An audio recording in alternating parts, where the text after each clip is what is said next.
wherever you are in St. Lucia, across the entire Eastern Caribbean, the St. Lucian diaspora, like I said, wherever you may be. This is the third session of the 12th Parliament as we debate the budget of Prime Minister and Minister of Finance Philip J. Pierre. For the first time since the fiscal year 2018-2019, the government of St. Lucia is projected to accrue or attain a 29.6 million primary surplus in 2022-2023. For the fiscal year 2023-24, the government projects, a primary surplus of approximately 0.7% of GDP or $42.54 million. Since coming into office in 2021, St. Lucia has experienced consecutive years of GDP growth. 12.33% in 2021-2022 and 15.88% for 2022-2023. The Prime Minister has successfully managed to reduce the deficit prudential levels in under 2 years. In the budget, we are projecting, or the government is projecting, a primary surplus of approximately 0.7% of GDP or 42.54 million. As compared to 29.5 million, an increase of 44% over this year. Total expenditure refunds and principal repayments is estimated at 1.734 billion, while overall total revenue and grants are projected at 1.558 billion. When taken together, this results in the projected overall deficit of 176.4 million, equivalent to 2.9% of GDP, as compared to 2.7% this year, 2023, and 6.6% in 2022. We now witnessing the arrival of the Speaker to start today's debate.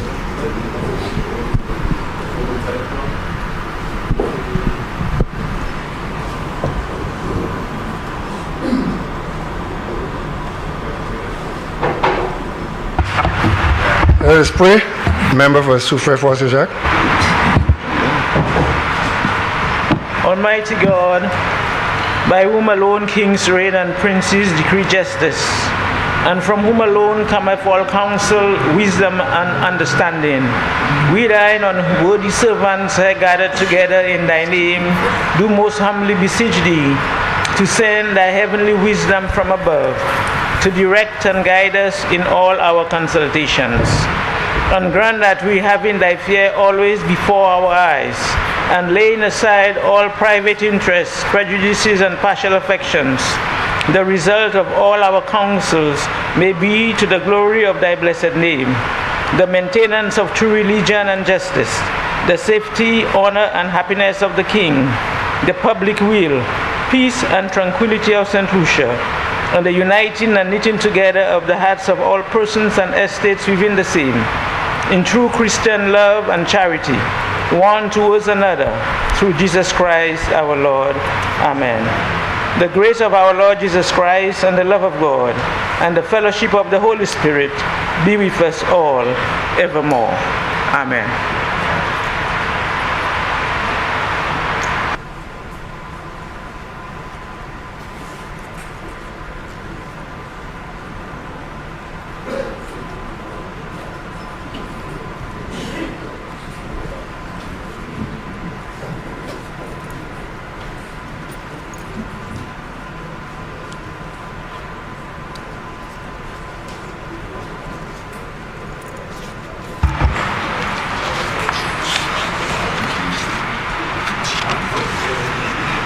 Good morning, members. And when the House rose on Tuesday The question before the House was that the Appropriation 2023-2024 bill be read a second time. The member for Castries Southeast.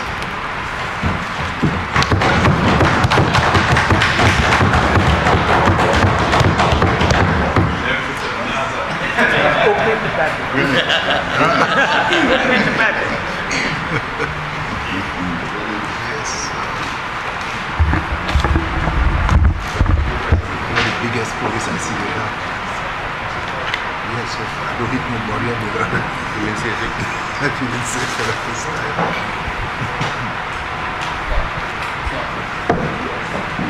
Good catch, man. Good catch. Good catch.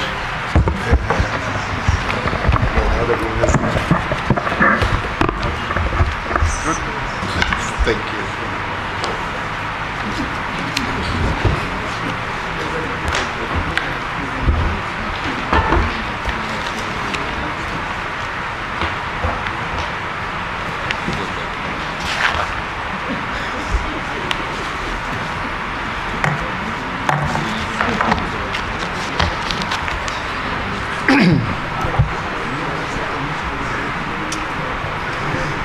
Mr. Speaker, colleagues, parliamentarians, ladies and gentlemen, it is with great humility that I again rise in this honorable house to give an account of my stewardship for the past financial year 2022-2023. One filled with many challenges but also with notable achievements, which I acknowledge and for which I am grateful.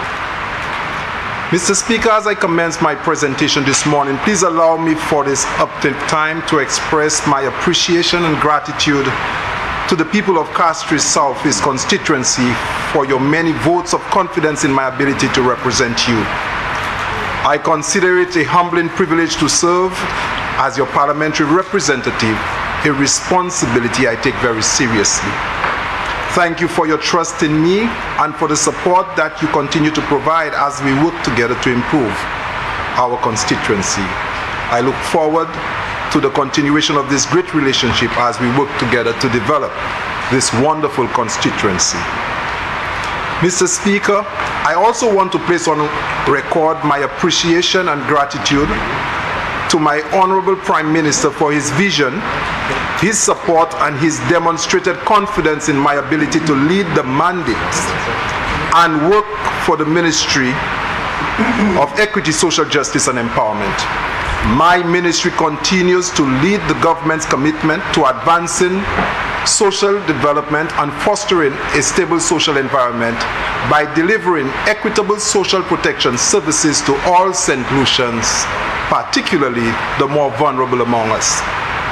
Mr. Speaker, I will focus my presentation on social protection and investments for vulnerable persons in this budget. I want to underscore, Mr. Speaker, why are we investing in our people in the manner in which we are doing? What is the underpinning philosophy? What are the social interventions undertaken by my ministry and the agencies under my purview? And finally, how we should protect the investments being made.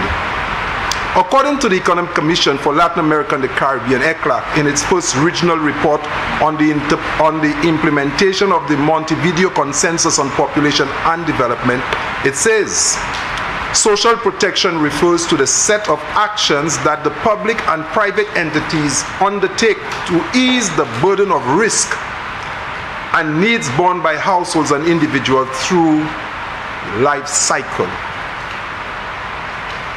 Mr. Speaker, social protection refers to these through the cradle and the grave. Thus, the work of social protection and social security includes the many other initiatives and in other social ministries, to include the Ministry of Education, the Ministry of Health, the Ministry of Justice, also the Department of Housing. We recognize that the Ministry of Commerce is contributing, and as I listened to the presentation from the Prime Minister and some comments made by the head of the St. Lucia Development Bank, they are moving conscious of the need to participate in social protection. The Prime Minister, in his address on Tuesday, referred to several interventions in those ministries which will contribute to the well-being of our vulnerable population.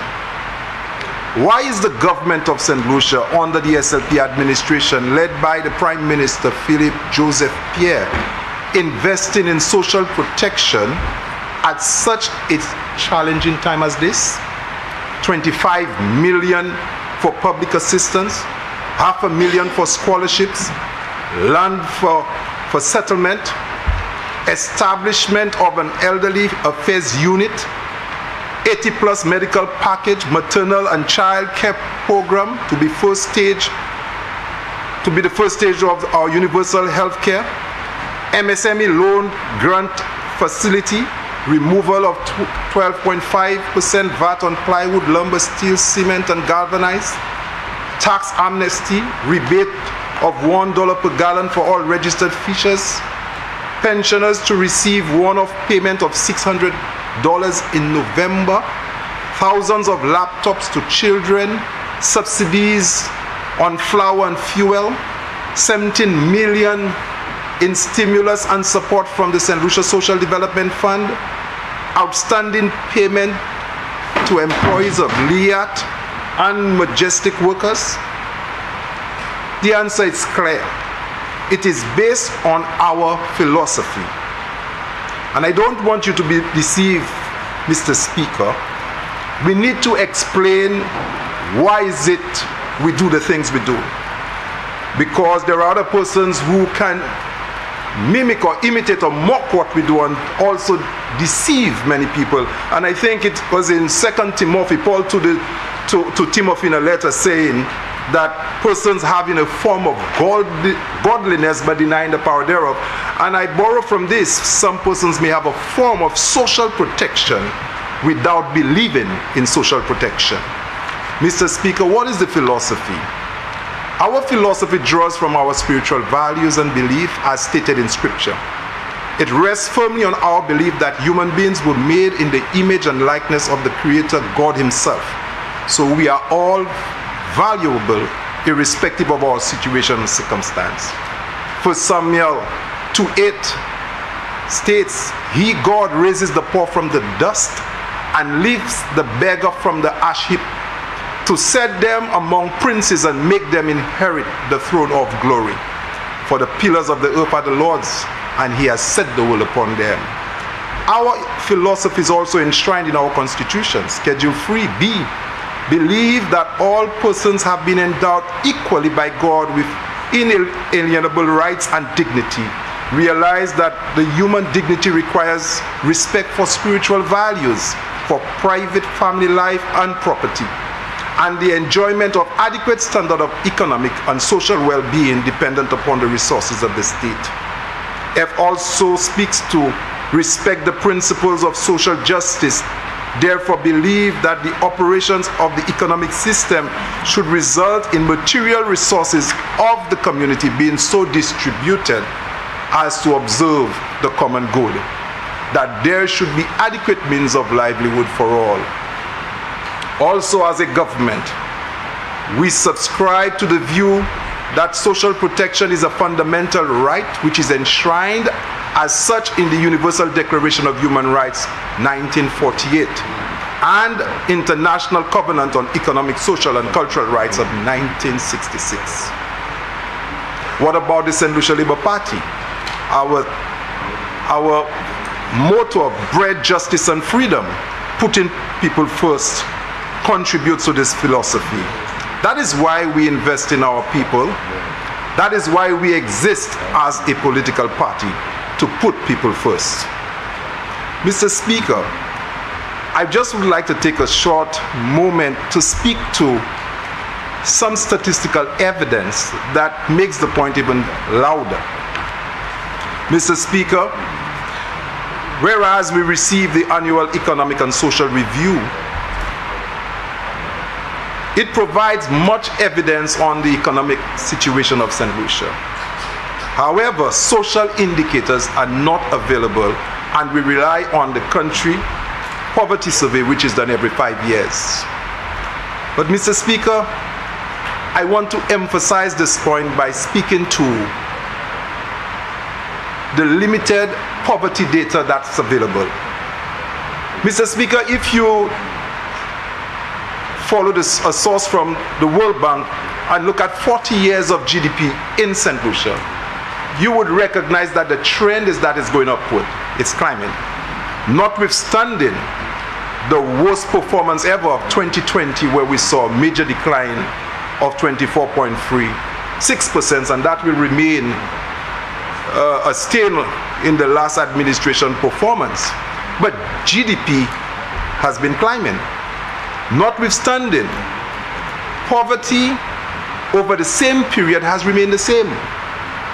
25.1% as stated in the report of 1995, 28.8% in 2005, and in 2016 back to 25%. Our Gini coefficient has remained the same for that period. So while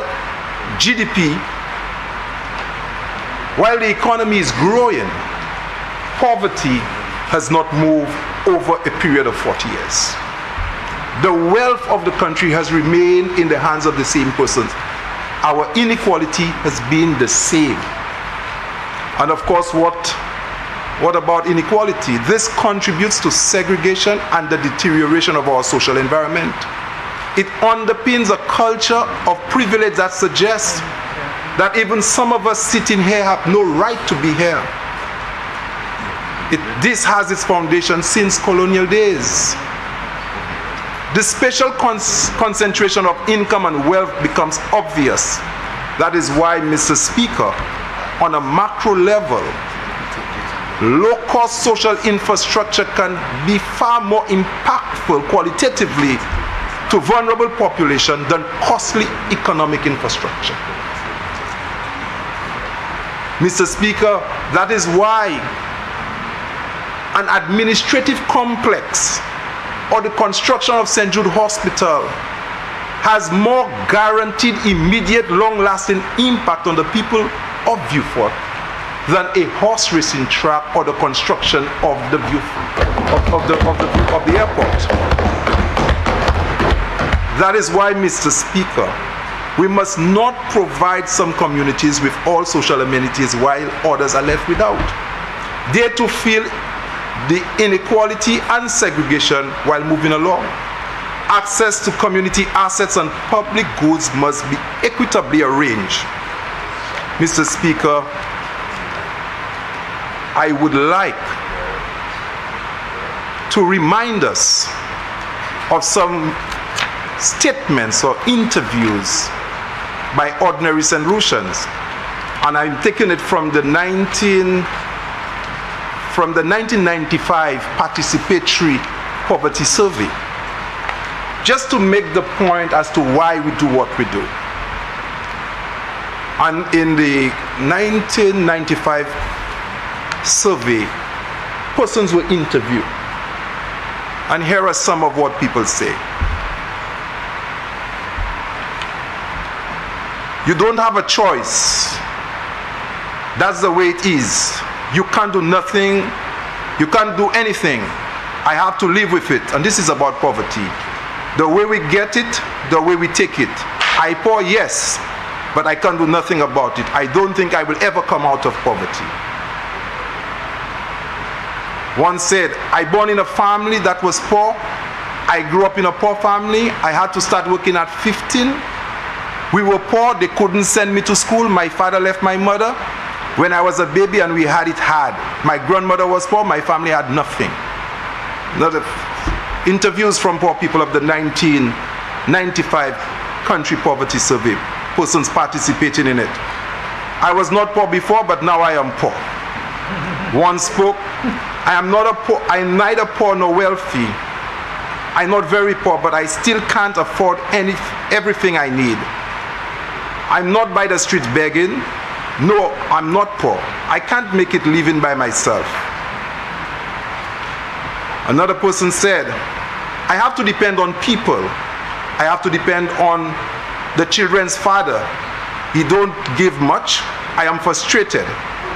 I can't give the children things they want. Things getting harder. I don't know what I will do. Bills to pay, food to buy. I don't know where the money coming from. I'm not happy with my life. It's not a good life. When I get up in the morning, I'm having a splitting headache asking God, where will I get food to feed my children? This participatory method of poverty studies is on the 1995. We rely every 5 years, and I know another survey is due and will commence shortly after our census. But I wish, Mr. Speaker, that similar to our annual social and economic review, that we had data that gives a picture as to exactly how people are surviving. When a government, amidst rising fuel costs, chooses to keep the price of fuel low for the people and forgo collecting $40 million, that is because the government is putting people first. When a government chooses to keep a bag of flour at $50 for bakers instead of $105, so that bread would remain affordable to the unemployed citizens until it realizes a reduction in unemployment, that is putting people first. When a government allocates $25 million for public assistance, $500,000 for scholarships, land settlement, and all what have been described before, 17 million in stimulus from SSDF, that is putting people first. You see, Mr. Speaker, when a government does not invest in its population, the country GDP can grow as much as you want. Your people cannot benefit, and your country cannot go anywhere. Imagine your country is a wheelbarrow, and the handles and wheel are the people. The GDP is all the good stuff the politicians shovel into the wheelbarrow. But if the handles are weak and the tire is without air, that country will go nowhere. Mr. Speaker, the leader of opposition is of an opposing view. He does not believe in this. He has said or intimated that we must grow the economy first and then take care of social problems. Our Prime Minister believes that we must grow the economy while we care for our people. I'm therefore pleased, Mr. Speaker, to report that during the past financial year, as St. Lucia continued to grapple with the prolonged impacts of COVID-19 pandemic, as well as issues of crime and violence and other social concerns, my ministry remained grounded by this philosophy and commitment and work assiduously to bring relief to vulnerable persons and households. With determination and remaining focused on our purpose, we redefined and redirected our efforts and continued to aggressively deliver social services to those who needed it most.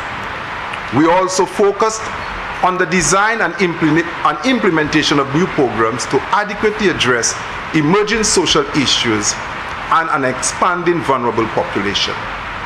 Mr. Speaker, during the 2022-2023 fiscal year, through our Social Protection Flagship Intervention Public Assistance Program, the Ministry provided cash benefits to approximately 3,600 persons from across the island, with such benefits ranging from $215 to $465 per household, depending on size. The government expended in excess of $16 million on this program to ensure that vulnerable families can meet their most basic needs at this critical time. Additionally, Mr. Speaker, my ministry provided over 300 persons with burial assistance at a cost of over $500,000, as well as medical assistance to various individuals, including PAP beneficiaries, children in foster care, medical exception card holders, all of this at a total cost of just over $2 million. $146,470 was spent on emergency housing and another $118,250 on eye care. Mr. Speaker, through the Child Disability Grant Program, 312 children with disabilities receive financial support at a rate of $200 per month from the Ministry of Equity. 176 children in court-mandated foster care receive $300 a month, and 90 persons on the Persons Living with HIV program receive food vouchers valued at $100 per month, amounting to a combined expenditure in excess of $1.5 million in the year. But Mr. Speaker, this was not the full extent of our support during the financial year. Realizing substantial increases in the number of requests being received for social assistance, my ministry engaged the Caribbean Development Bank to design a new COVID-19 response project to provide relief to additional vulnerable families. What is interesting about this particular project, and that pleases me, Mr. Speaker, is that the project targets a range of vulnerable population to include households on the waiting list of existing social assistance program, the homeless, persons rendered unemployed as a result of COVID-19, and persons living with HIV, among others. Hailed as a solid demonstration of government's commitment to protecting its vulnerable population, this investment of $5.22 million from the Inter-American Development Bank will support 900 households on the waiting list of public assistance program and 102 waiting list clients of the Child Disability Grant Program through cash transfers for 6 months. It will also support a top-up of the cash value to foster carers and persons living with HIV. Additionally, Mr. Speaker, the project will provide assistance to vulnerable populations not on the roster of transfer programs, working in the informal sector, as well as feeding the homeless and the indigent. Further, support in the form of equipment and training capacity building will be provided for learning continuity among vulnerable populations, thus ensuring that no one is left behind. This, Mr. Speaker, titled Safety Nets for Vulnerable Population Affected by the Coronavirus. This was approved in this Honorable House in December 2022 and is at a preliminary stage of implementation. Mr. Speaker, honorable members, you will be hearing a lot more about this project in the coming months as we roll out our communications strategy. Mr. Speaker, vulnerable families also benefited from a suite of social assistance services through the St. Lucia Social Development Fund. In 2022-2023, a total of 1,314 students received educational assistance to include uniform, books, tuition, and transportation from the SSDF as an aggregate cost of $875,529.30. An additional 4,489 households benefited from assistance to meet the educational needs under the Educational Assistance Stimulus Program at a cost of $8,242.50. Certainly, Mr. Speaker, we understand the challenges on that road to recovery post-COVID, and how difficult it is for some families to meet basic family needs, including school needs of children. Against this background, Mr. Speaker, my ministry will continue to support as many families as possible with the requisite wraparound services to continue participating meaningfully in activities to empower and uplift the entire family. Mr. Speaker, the Our Boys Matter program is another of the SSDF important social assistance program. This program, which commenced in 2018, represents an excellent public-private partnership, a collaborative effort between the St. Lucia Social Development Fund, Massey Stores, and the St. Lucia Electricity Services Limited. Primarily, the program seeks to arrest the pervading challenge in many secondary schools island-wide, where a number of boys either drop out of school or graduate from secondary school without any literacy or technical skills. Last year, Mr. Speaker, the program supported 137 students from communities around the island with alternative pathways to learning. Mr. Speaker, we are encouraged by the positive results that we are seeing from this program, and we are grateful for the resource to continue implementation. We also look forward to its expansion, Mr. Speaker. Turning to SSDF Housing Assistance Program, Mr. Speaker, a total of $1,200,000 was spent for housing initiatives fulfilling the request for assistance from 132 persons, but benefiting many more directly. Mr. Speaker, the Housing Assistance Program from the St. Lucia Social Development Fund is a significant social protection initiative. Under the HOPE program, Mr. Speaker, nearly 400 persons benefited from various subcomponents of the program: employment, sponsorship, and microenterprise. And over 7,000 persons were engaged under short-term employment during the last financial year. These programs are expected to continue in this 2023-2024 fiscal year, thereby providing opportunities for empowerment and human capacity development among vulnerable groups. Mr. Speaker, it is not only about young people. We are also deeply concerned about our senior citizens, those who build the foundation of this society.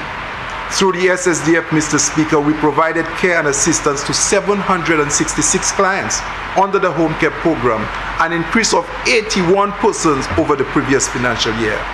Mr. Speaker, our elderly have a right to a dignified standard of living, and I am pleased that this program continues to be funded over the years. Mr. Speaker, all of those programs that I have mentioned are relevant and timely and provide support to vulnerable groups. But given the existence of the social landscape, I see an even greater need for an increased investment in our people. I see a greater need for targeted interventions in vulnerable communities and regions, interventions informed by evidence and research in order to truly address our challenges. Mr. Speaker, I therefore call for more effective coordination among service providers, public and private, so that we are able to deliver the requisite wraparound services to seriously impact lives. Mr. Speaker, if we look around us and analyze the manifestation of violence and deviant behaviors, cases of intergenerational poverty and other social issues, I am sure you will draw the same conclusion that our social challenges did not emerge overnight, and that over the years, investment in human capital and human capabilities have been insufficient. Mr. Speaker, perhaps an important lesson from COVID-19 is the general realization that social protection is a key element of national strategies to promote human development, political stability, and inclusive growth in that regard. I am happy, Mr. Speaker, to see that social protection is reflected in our medium-term development strategy of 2021-2026.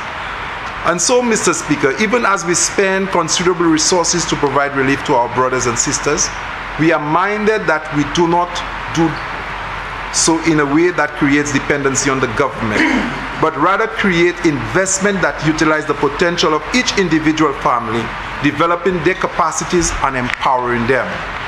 Following this ideology, Mr. Speaker, my ministry has spent time and effort in developing a graduation strategy for social assistance programs that will allow for the recognition of households' potential and channel members into programs or graduation pathways that will contribute to independent living.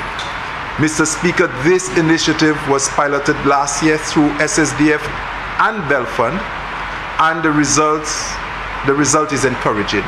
Under this pilot, 30 single mothers on public assistance were selected for micro-enterprise and life skill and training as an avenue for establishing sustainable livelihood and opportunities. To date, 17 business plans have been submitted and approved, and participants have moved to establish their micro-enterprise in agriculture, hospitality, and retail sectors. I wish them continued success as we continue to monitor and provide the necessary support, and we thank Lucia immensely for supporting this pilot financially. Mr. Speaker, this is a great example of the empowerment that we are talking about, helping persons transition to improve social and economic conditions and a better standard of living. Mr. Speaker, I am excited about such initiatives that will allow people to grow and contribute positively to society, and I look forward to the operationalization of the graduation program during this financial year. I thank the Honorable Prime Minister for allocating some resources towards the graduation programming. Mr. Speaker, we are also looking at other pathways to graduation to include human capacity development, and we have started work on identifying eligible candidates from the public assistance household for TVET relevant training. This, we believe, Mr. Speaker, will provide another good avenue for engagement in productive endeavors and ultimately graduation from public assistance. Mr. Speaker, this is the direction we must follow, and our efforts will continue to ensure that our work continues to be impactful and changes lives for the better. Mr. Speaker, my ministry remains committed to strengthening the social protection system and closing the inequality gap. We will therefore continue to manage the investment made in our people and facilitate the delivery of comprehensive range of services to meet the needs of those most vulnerable and improve their circumstances. Mr. Speaker, I believe that we are on a solid path to provide and to safeguard the rights of our vulnerable citizens as we continue to leverage ongoing partnerships and investment to reform our social protection system. In this new financial year, therefore, we will continue to improve our processes through social research and the utilization of technology, and with the support of our partners and stakeholders. Mr. Speaker, we will also continue to roll out activities under the Human Capital Resilience Project. In particular, the establishment of an integrated social information system which will include a social registry and a central beneficiary registry. We expect that this system will be interoperable with other information management systems across the public service and will significantly improve data management for decision making. There is also the benefit of harmonized deliveries of services, which of course will lend itself to maximizing efficiencies, reducing wastage, and optimizing scarce resources. I am pleased, Mr. Speaker, to inform this Honorable House that work has commenced on the design of this system, and with the assistance of a local consultant, we expect the establishment of this social information system by next year. Mr. Speaker, in the last financial year, I spoke of ongoing work with the WFP, the World Food Programme, around the use of research, analysis, and monitoring and evaluation to support evidence-based development for an adaptive social protection system, as well as the development of a vulnerability index for St. Lucia as a targeting tool for shocks and disaster. Very important, Mr. Speaker, a vulnerability index is critical. And of course, why is it critical? Because when there's a disaster, you need to target persons who need the services most, those who are most critical. A vulnerability index will capture one who is disabled, whose home is flooded, probably before one whose home is flooded, but is able to survive to do something for themselves. So a vulnerability index actually is overlaying vulnerabilities over poverty data, so that you can get a new score to target persons who need things most. This tool, which can be used to prioritize persons impacted by disasters or shocks, has been piloted with good results. And in this financial year, we will continue to modify and fine-tune this instrument to also facilitate the identification of population based on hazard exposure, which can then inform mitigation or risk reduction measures and response.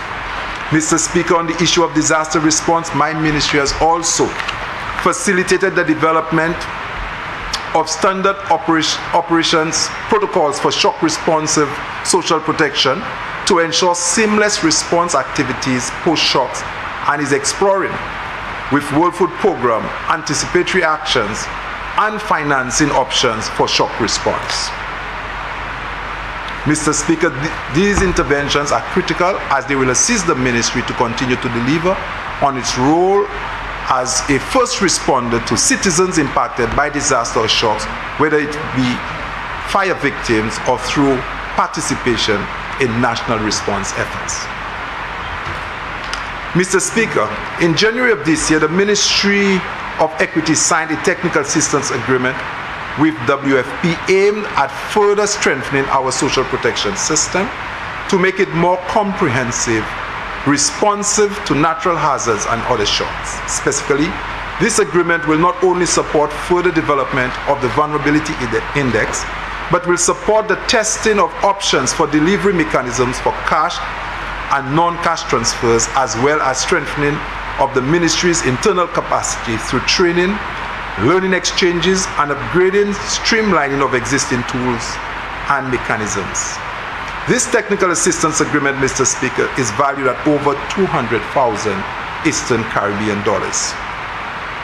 Mr. Speaker, we will also continue to implement a range of BNTF 10 projects and programs which will benefit several communities and constituencies around the island. And I'm indeed happy for this.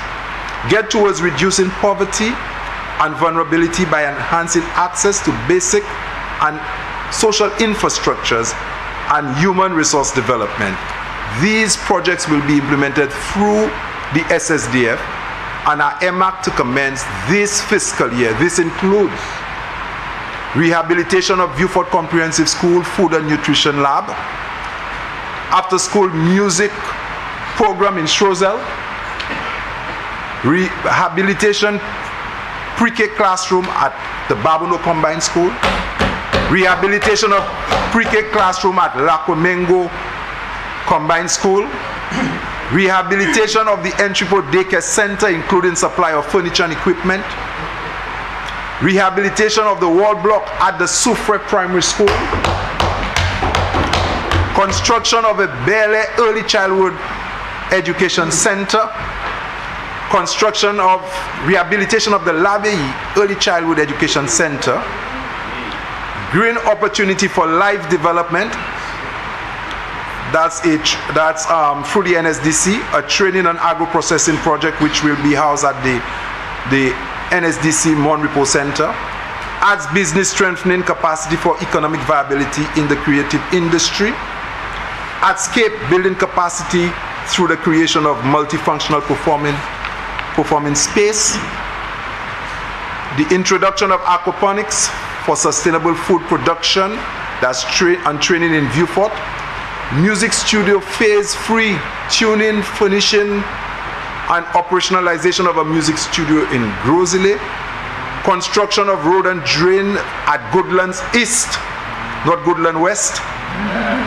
construction of road at Crownlands Bexor, installation of a water tank at Victoria Shrosel. Notice of the many projects, 2 of the interventions are in Shrosel. The member for Shrosel, I think, is extremely pleased and recognizes the equitable distribution of activities throughout the work of our ministry. The total cost of the above listed BNTF project is approximately 10 million EC dollars. Mr. Speaker, there are a number of other initiatives that are very dear to me, which I spoke of during my contribution on the policy debate last year, and which I will now revisit. One such initiative is the establishment of a juvenile rehabilitation center to provide targeted programs, intervention geared towards protection, education, rehabilitation, and reintegration of children who come into conflict of the law and who need care and protection.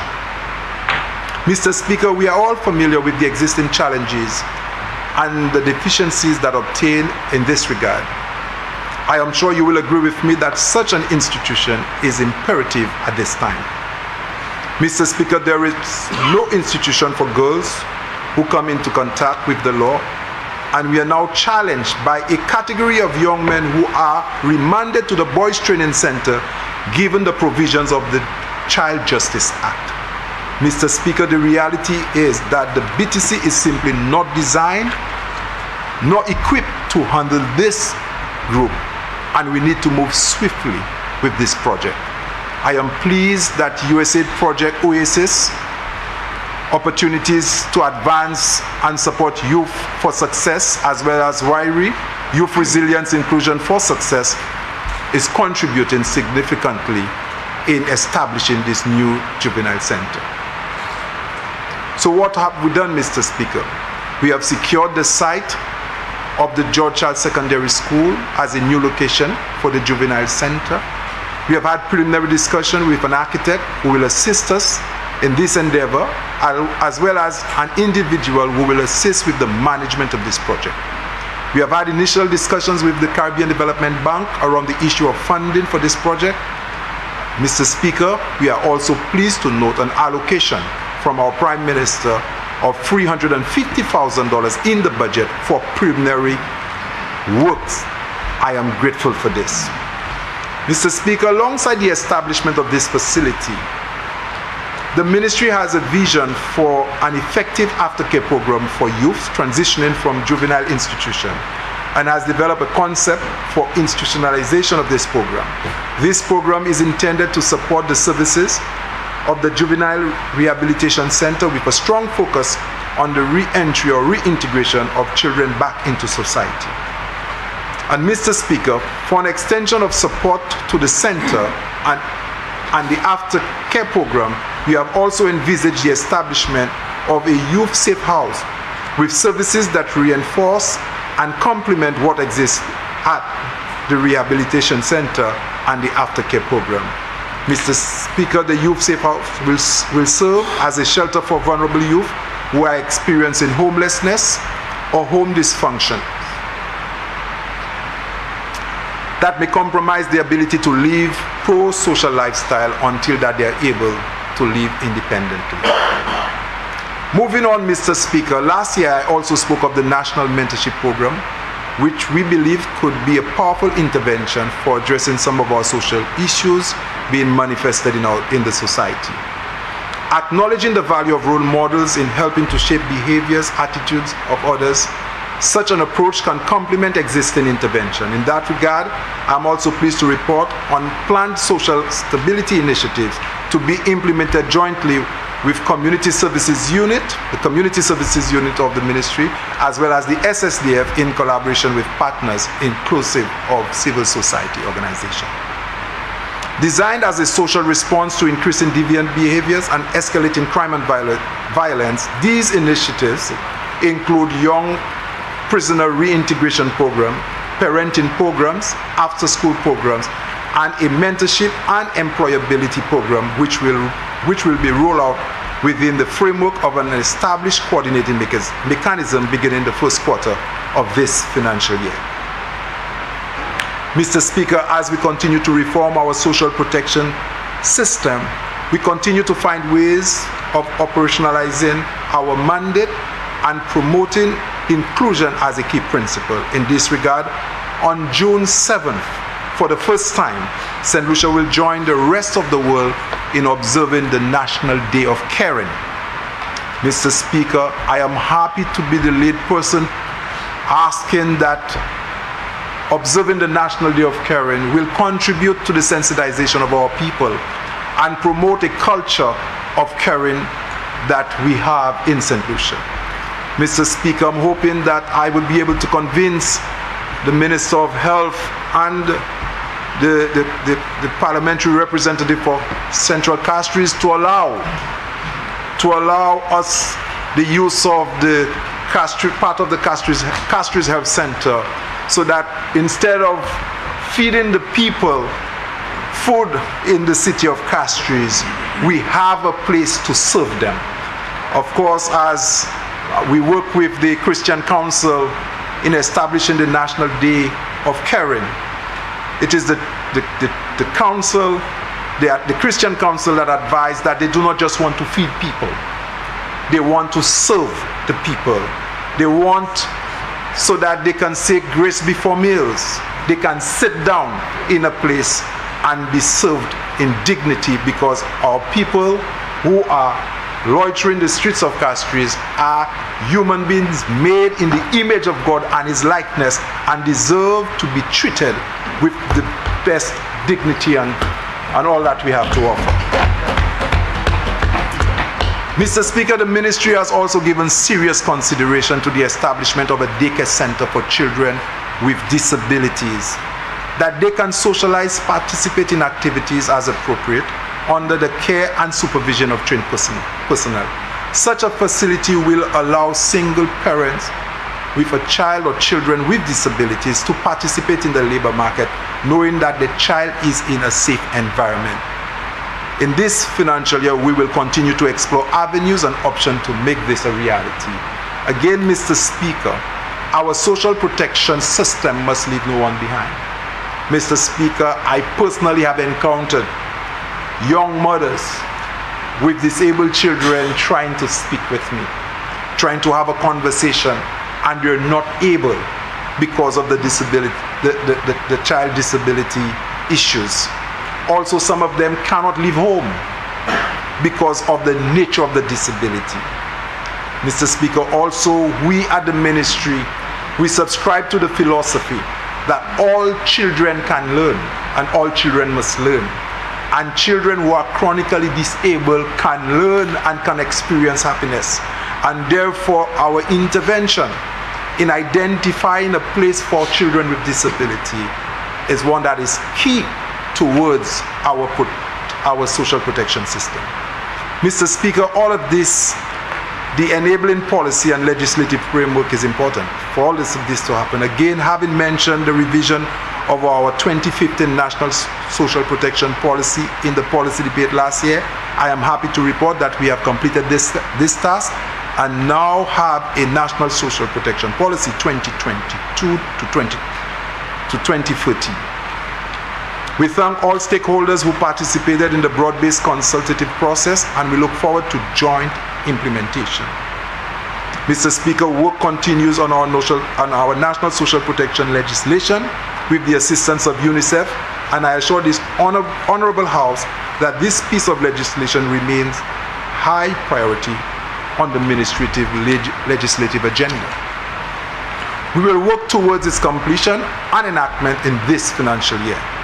Still on the legislative front, Mr. Speaker, I wish to highlight that the OECS family law bills, the enactment of 3 of 5 has passed.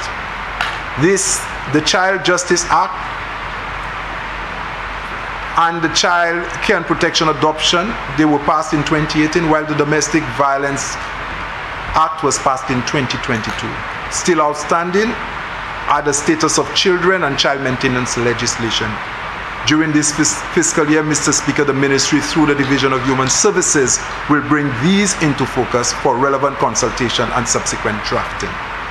Mr. Speaker, in this financial year, we have also committed to strengthening the Division of Human Services in an effort to increase its capacity for addressing a range of social issues being brought to its attention for resolution. Mr. Speaker, these issues are mainly, the requests are many, the requests are mounting, the demands are unrelenting, and therefore we must adequately support our frontline workers to deliver excellent service all the time.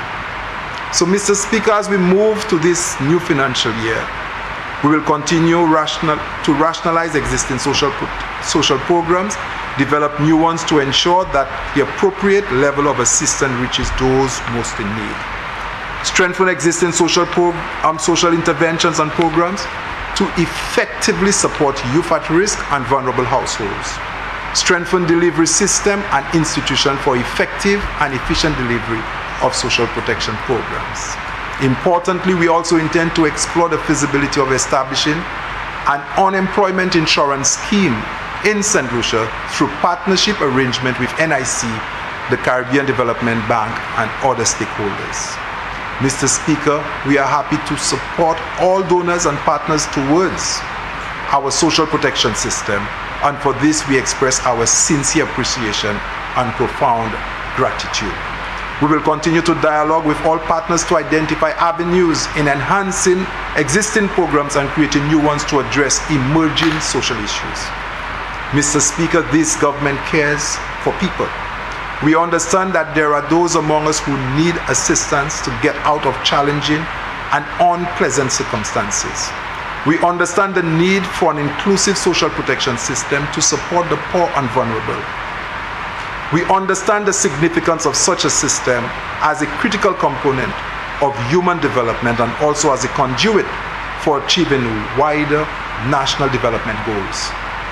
Therefore, Mr. Speaker, through resource provision as well as capacity building, we will strengthen our agencies and departments to continue to work with our people and for our people, and we will continue to invest available resources in building human capital towards sustainable national development.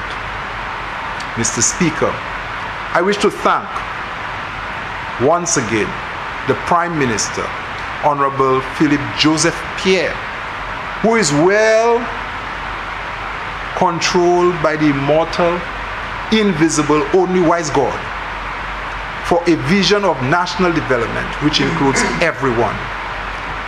His concrete actions with respect to supporting those who are in greatest need, as demonstrated by the budget allocation to the social sector, is commendable. I thank you, Prime Minister, for continuing to invest in the poor, vulnerable. Member for Castries office, you have 10 minutes left. Yes, I am ending. As we continue to grow our nation, Mr. Speaker, the people of Castries Southeast and the communities in Castries Southeast will benefit from the interventions of my ministry. They will also benefit from a series of interventions, some of which have been outlined in the previous debate of the estimates, but all of the programs will be detailed in community meetings as we embark on community meetings throughout the constituency of Castries Southeast. I am pleased that God loves his children and loves St. Lucia. God touches the heart of all those who are part of this wonderful nation. I add with the words from a great hymn that speaks to, O love of God, our shield and stay, through all the perils of our way, eternal love, in thee we rest, forever safe, forever blessed. Thank you, Mr. Speaker.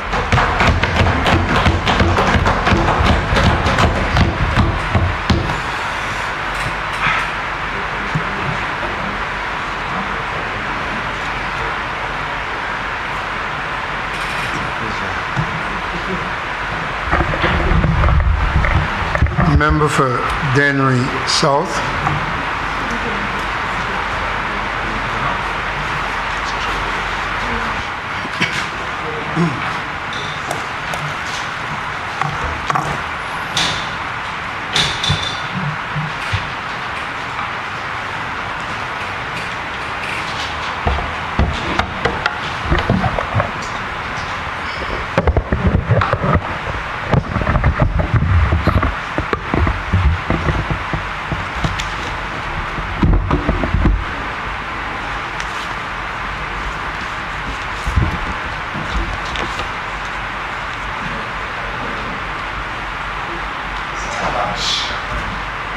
Mr. Speaker, as I rise to make my presentation on the Appropriations Bill 2023-2024, I want to first make mention of a very important individual from Dennery South, my constituency. She is well known as Silai. A funeral service will be on Friday afternoon, and I want to take time to express my sincere condolences to the family of the deceased. Also in my constituency, Mr. Speaker, there is a boat that left yesterday morning and has not returned, and 3 our officials are out there, and I'm praying that they will get the guidance from God, and hope to see them back to port very shortly. Mr. Speaker, it has been a very challenging year, and I want to make special mention to my wife, my daughter, who is in the States now, and I'm sure she's watching, and to thank all those for the courage, support, and strength to journey throughout this period as the Minister for Agriculture and the MP for Dennery South. Mr. Speaker, preliminary estimates in the agricultural sector suggest that real value added in the sector expanded by 9.8% in 2022 after 2 consecutive years of contractions. This partial recovery, Mr. Speaker, was broad-based and included higher levels of output in all subsectors, including bananas, non-banana crops, livestock, and fishing. These outturns, Mr. Speaker, were consistent with improving demand following the relaxation of the COVID-19 protocols and the associated continued economic rebound, both domestically and regionally. Mr. Speaker, mitigating this performance were as a result of several supply-side factors which slowed growth, including higher cost of essential agricultural inputs due to prolonged supply chain disruptions and noticeable increases in prices. Additionally, Mr. Speaker, financing constraints and a continued decline in the number of active farmers, Mr. Speaker, particularly in the banana industry, tempered output gains in 2022. During the review period, while output of non-banana crops continued to be hampered by weather patterns, pest and disease, some farmers were drawn towards the production of short crops amidst the uncertainty surrounding banana exports to the UK.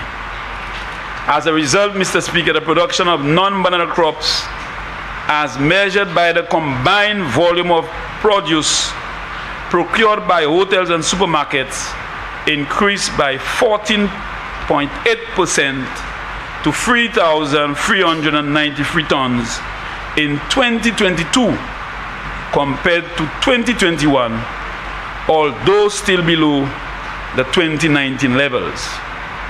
This outturn, Mr. Speaker, was mostly influenced by continued recovery in hotel consumption by 75.2% to 794.8 tons, consistent with the upsurge in stay-over arrivals in 2022 relative to 2021.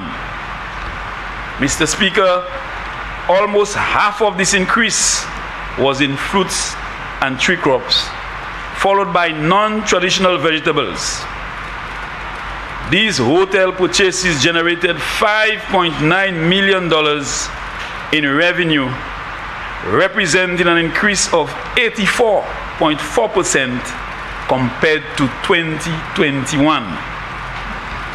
Supermarket purchases, Mr. Speaker, also grew by 3.8% to 2,598.2 tons in 2022, valued at 12.5 million EC dollars. This was primarily due to increased purchases in non-traditional vegetables by 22.5%, offsetting decreases in traditional vegetables and roots and tubers. So, Mr. Speaker, we have been doing very well in the agricultural sector, and I want to continue encouraging our farmers to continue to ensure that they produce at the scale and level that is required, Mr. Speaker, because as a country, Mr. Speaker, we have to be able to feed ourselves. Our food import bill continue to rise, and we must encourage our farmers to produce what we eat, or to grow what we eat, Mr. Speaker, and to eat what we grow. Total earnings from these purchases of other crops grew by 26.0% to $18.5 million in 2022, just under that in 2029. This improved revenue performance was partly due to higher selling prices, influenced by an upward shift in production costs brought on by high global inflation. Mouble dit ça en créole, Mr. Speaker.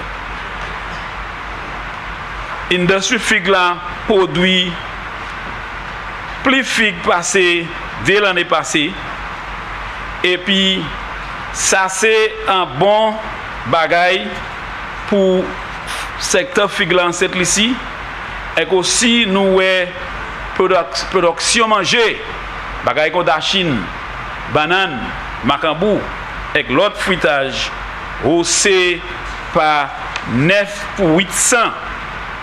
Ça c'est 9.8%, Mr. Speaker. Et moi je dis c'est farmer, ça c'est un bon encouragement. Moi savent zo tout ka aller en situation côté puis celle-là. Puis ces bagages là nous besoin pour produire manger à venir cher. Mais je suis content de nous still faire un grand effort pour produire manger à nous besoin et pour nous faire un effort pour mener des scènes quantité manger nous ça produit ici mais nous ca importer. Je me veux bailler au courage là notre gouvernement ça là moi c'est pas of là gouvernement c'est Lucia les parti a qui continuer pour ba aussi pour ou besoin pour nous continuer produire plus. Mr. Speaker, according to the Economic and Social Review, preliminary estimates suggest that real output in the livestock subsector expanded by 10.2% in 2022 after surpassing pre-COVID-19 levels last year due to rising demand within the domestic economy. Chicken and pork production recorded a combined increase of 24.4% to 3,288.2 tons in 2022, while egg production rose by 3.4%. Chicken output increased by 17.2% to 2,667 tons in 2022, the highest levels registered to date. There was a notable uptick in local demand from hotels and restaurants, as well as producers' efforts to satisfy the quota of 28.6% for domestic chicken output. Mr. Speaker, consistent with higher production levels and unit prices, revenues from chicken production increased by 31.8% to $36.5 million in 2022. Mr. Speaker, pork production rose by 69.4% to 620.5 tons, which represents a doubling of output relative to 2019. This performance, Mr. Speaker, was principally attributed to rising local demand. Similarly, revenue from recorded pork sales went up by $3.5 million to $8.2 million in 2022. Mr. Speaker, as you can see, our local livestock production did extremely well in 2022, and that is a clear indication of the strategic direction of the ministry and the government to meet our food security needs. Si ou pas ça produit assez manger pour nous ça manger en cette ici, ça means nous ne pour continuer importer. Et puis là nous continuer importer manger nous ça produit cette ici. Farmer pas qu'à faire l'argent l'argent c'est moun nan en commune rural communities là pas kay faire la vie femme en primaire et moi voulais encourager ces femmes encore pour continuer comprendre en chaque ces bagages là qui en industrie agricole actuellement c'est pas faute gouvernement ça là c'est là en chaque situation gouvernement pas ça changer nous ni ça va créer climate change ça c'est un bagage nous handling nous pas ça qui tient qui venir pour un bout Ukraine et puis Russia, c'est pas nous qui mettons. So puis celle-là, là muté, gouvernement est pour garder qui manière nous ça, un soulagement. Et c'est pour ça, moi voulais dire, continuez à faire ton travail là au café, continuez ton travail pour faire la vie Saint-Lucien plus meilleure, parce que nous savons où ça produit meilleur, nous savons où ça produit. Et puis, moi voulais encourager ces femmes pour continuer à faire ça au café. Pour continuer à mettre manger dans nos produits en bouche Saint-Lucien. Mr. Speaker, on another note, the importation of meats accounts for a significant percentage of the nation's food import bill. In 2022, Mr. Speaker, the total food import bill was valued at $486 million, whilst the total import of meats total 95 million, representing a 19.5% increase. There has been a consistent rise in the volume and value of meat imports throughout the years, and this trend is expected to increase unless, Mr. Speaker, specific measures are implemented to reverse this. Therefore, the policy measure of continued focus on the development of the livestock sector through the full establishment of the Volet Agricultural Station seeks to address that problem, Mr. Speaker. Mr. Speaker, as part of efforts to reducing the high food import bill and assuring food security for our people, attention has been focused on the livestock sector to harness the tremendous potential for expansion and thereby satisfying consumer demands for local produced meats while fostering national food and nutrition security, Mr. Speaker. Mr. Speaker, the establishment of the Volet Agricultural Station seeks to reduce meat imports, reduce the food import bill, develop the local livestock industry, Mr. Speaker, and strengthen our food security. Moi, je l'ai dit, en tout effort nous avons fait pour produire ça nous, pour manger ça nous avons produit ici, moi, tout est concerné that l'année en chai va viande nous avons importé en Saint-Lucie. Donc, je crois que c'est un bagage that nous ni pour faire en manière pour mener ça descend. Et puis, pour les gens qui savent, Volet Agricultural Station, ça c'est station qui établi en Mikou, that gouvernement et ministère qui fait un effort pour mener programme en place pour garder qui m'a dit nous ça fait plus en ces femmes qui volent vers livestock pour produire plus et pour nous ça mener des scènes quantité viande nous mener en pays. The Volet Agricultural Station, Mr. Speaker, is being positioned to provide the required quality and quantities of breeding stock to facilitate increased production and productivity necessary for optimization and competitiveness.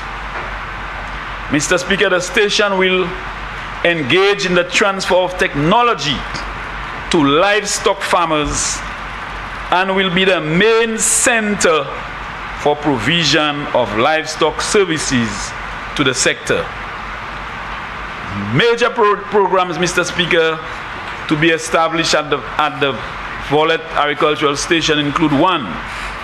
Establishment of a national breeding program which will be initiated with an immediate infusion of improved blood lines of swine, sheep and goats through the importation of pure-bred animals. So nous travaillons pour mener bagay animaux cochon, comme mouton et cabrit. Ça c'est animaux qui ont produit l'autre animaux et nous avons fait ces animaux ça available pour monde qui en livestock pour faire un effort pour nous increase livestock production en Saint-Lucie. Farmers will then be afforded the opportunity to acquire high quality breeding stock at an affordable price and in a sustainable manner. Mr. Speaker, the cattle sector will receive support through a national artificial insemination program. The establishment of an artificial insemination laboratory, Mr. Speaker, at the Vollet Agricultural Station to further support the national artificial insemination program will be in place. And Mr. Speaker, eligible farmers can also benefit from a stud service at the station. Mr. Speaker, the facilities over 95% complete and will be ready to receive livestock and personnel by the end of May 2023. With these new interventions, Mr. Speaker, in the sector, it is anticipated that the population of ruminants and swine will increase by at least 10% within 3 years and grow incrementally each year as production indicators improve.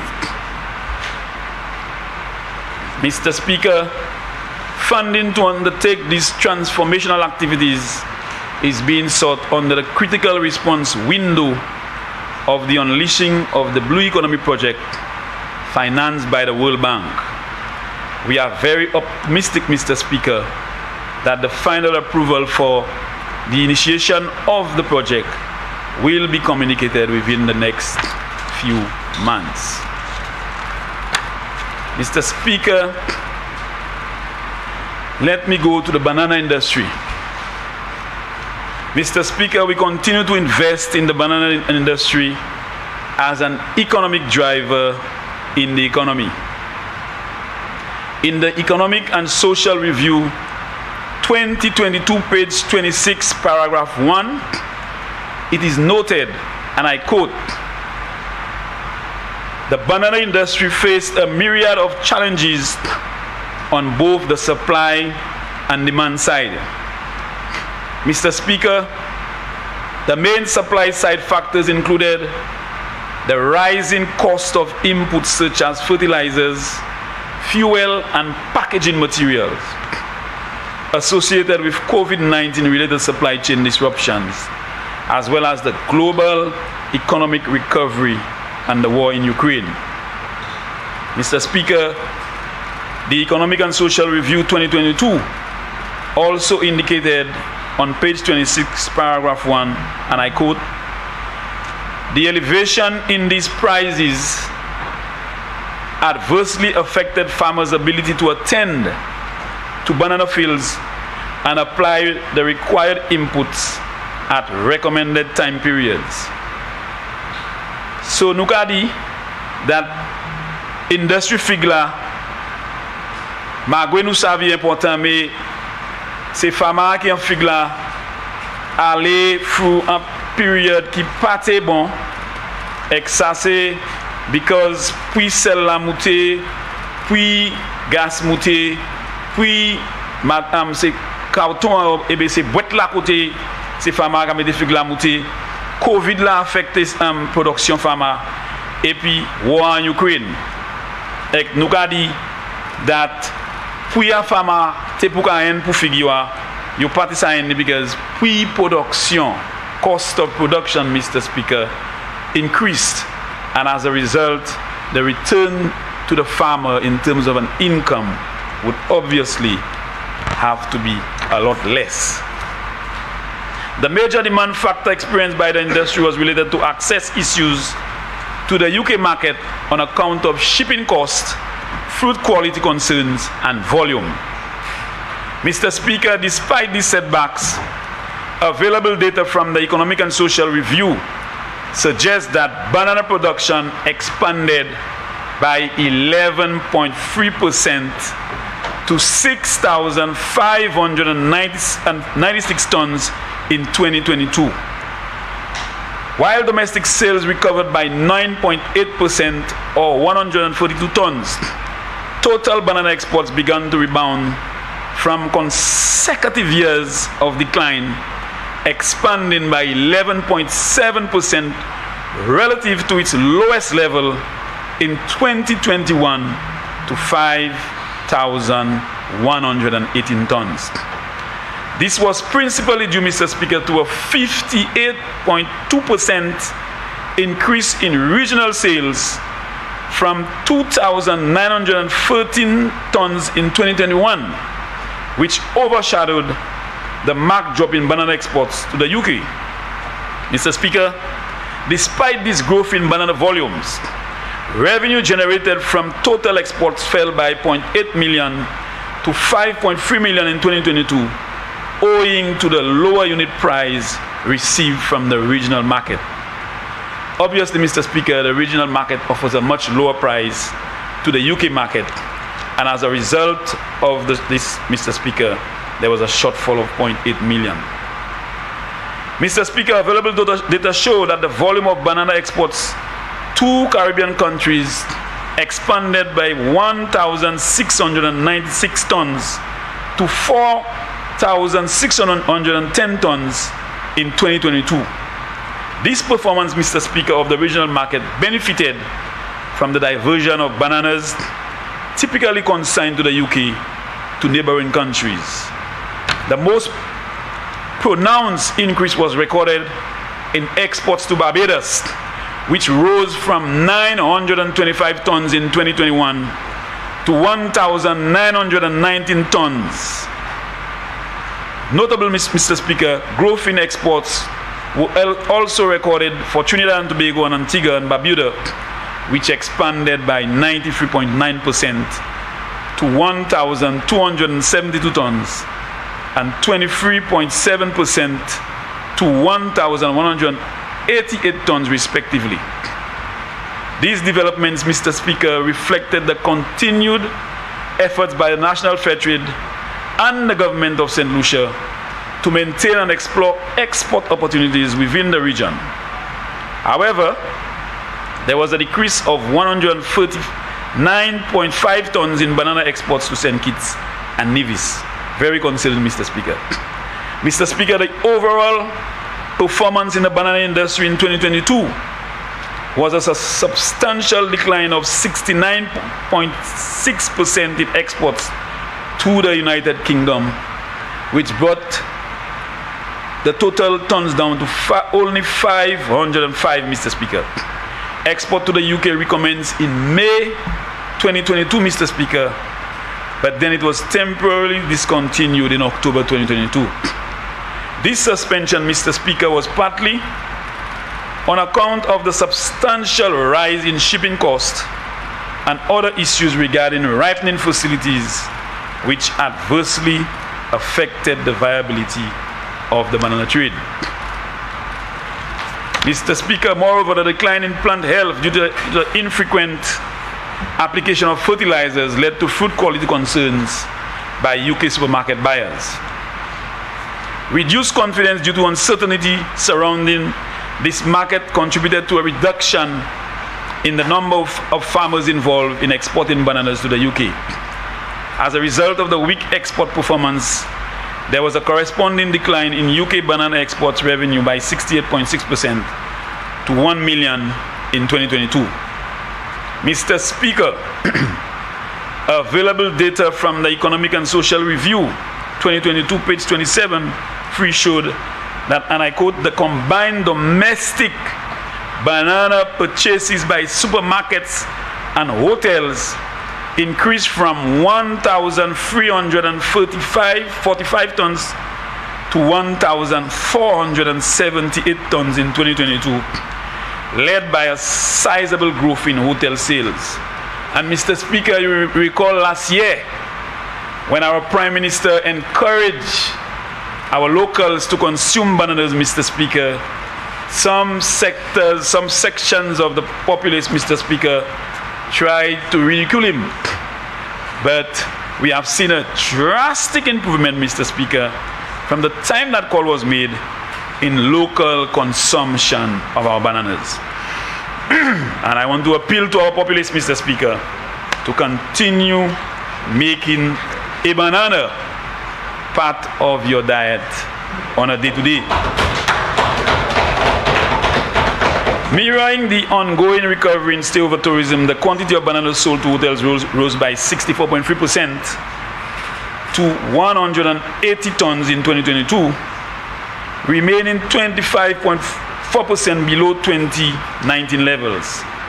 After declining in the previous 2 years, Mr. Speaker, supermarket purchases of bananas also increased in 2022 by 5.0% to 1,297 tons, generating $2.7 million in revenue. Although with hotel sales revenue amounting to $0.5 million from these domestic banana sales rose by 10.6% to $3.2 million in 2022. Mr. Speaker, this government has sought to arrest the decline in production and productivity of the banana industry by engaging in a series of initiatives. More specifically, to combat the high cost of production, efforts at resuscitating the banana industry recently included a total of 9,000 bags of fertilizer given to active banana farmers at a subsidy of 30%. Mr. Speaker, 9,000 bags of fertilizer, Mr. Speaker, given to our banana farmers. Mr. Speaker, I want to inform our banana farmers, our plantain farmers, our vegetable farmers, that our government is concerned about the challenges that they faced, and we are making our efforts once funding or revenue allows it for us to continue to provide that level of support to our farmers.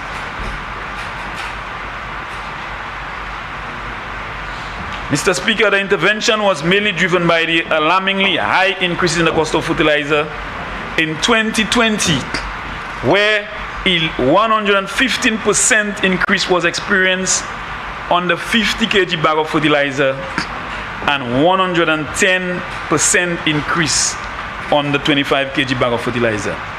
This initiative, Mr. Speaker, approved by the Cabinet of Ministers, took place during the following periods: September 14th to December 21st and January 10th to March 2023. M'avle dit that gouvernement bay des farmers et puis 9,000 sacs sel. Et ça a commencé en septembre l'année passée et que nous continuons en janvier l'année ça là.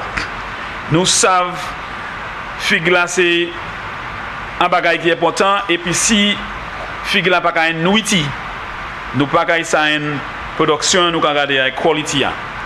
Et moi voulais dire pharma figue, pharma banane, pharma légumes, notre gouvernement va continuer pour produire, pour garder qui manière nous ça bail pharma support pour ouais qui dat nous une production nous besoin pour ensure that nous and regional market law, Mr. Speaker. Mr. Speaker, when we came into office, a few months after, we saw the closure of the BPIP in March 2022, Mr. Speaker. And immediately, Mr. Speaker, my government, my ministry established a banana management unit. And this unit was specifically established to address the black Sikatoka problem that in the banana industry, Mr. Speaker. Et nous savons, black Sikatoka, ça nous a créé les spots là. Si nous ne pas manager bien, nous caille toujours un problème là venu pour quality fig là.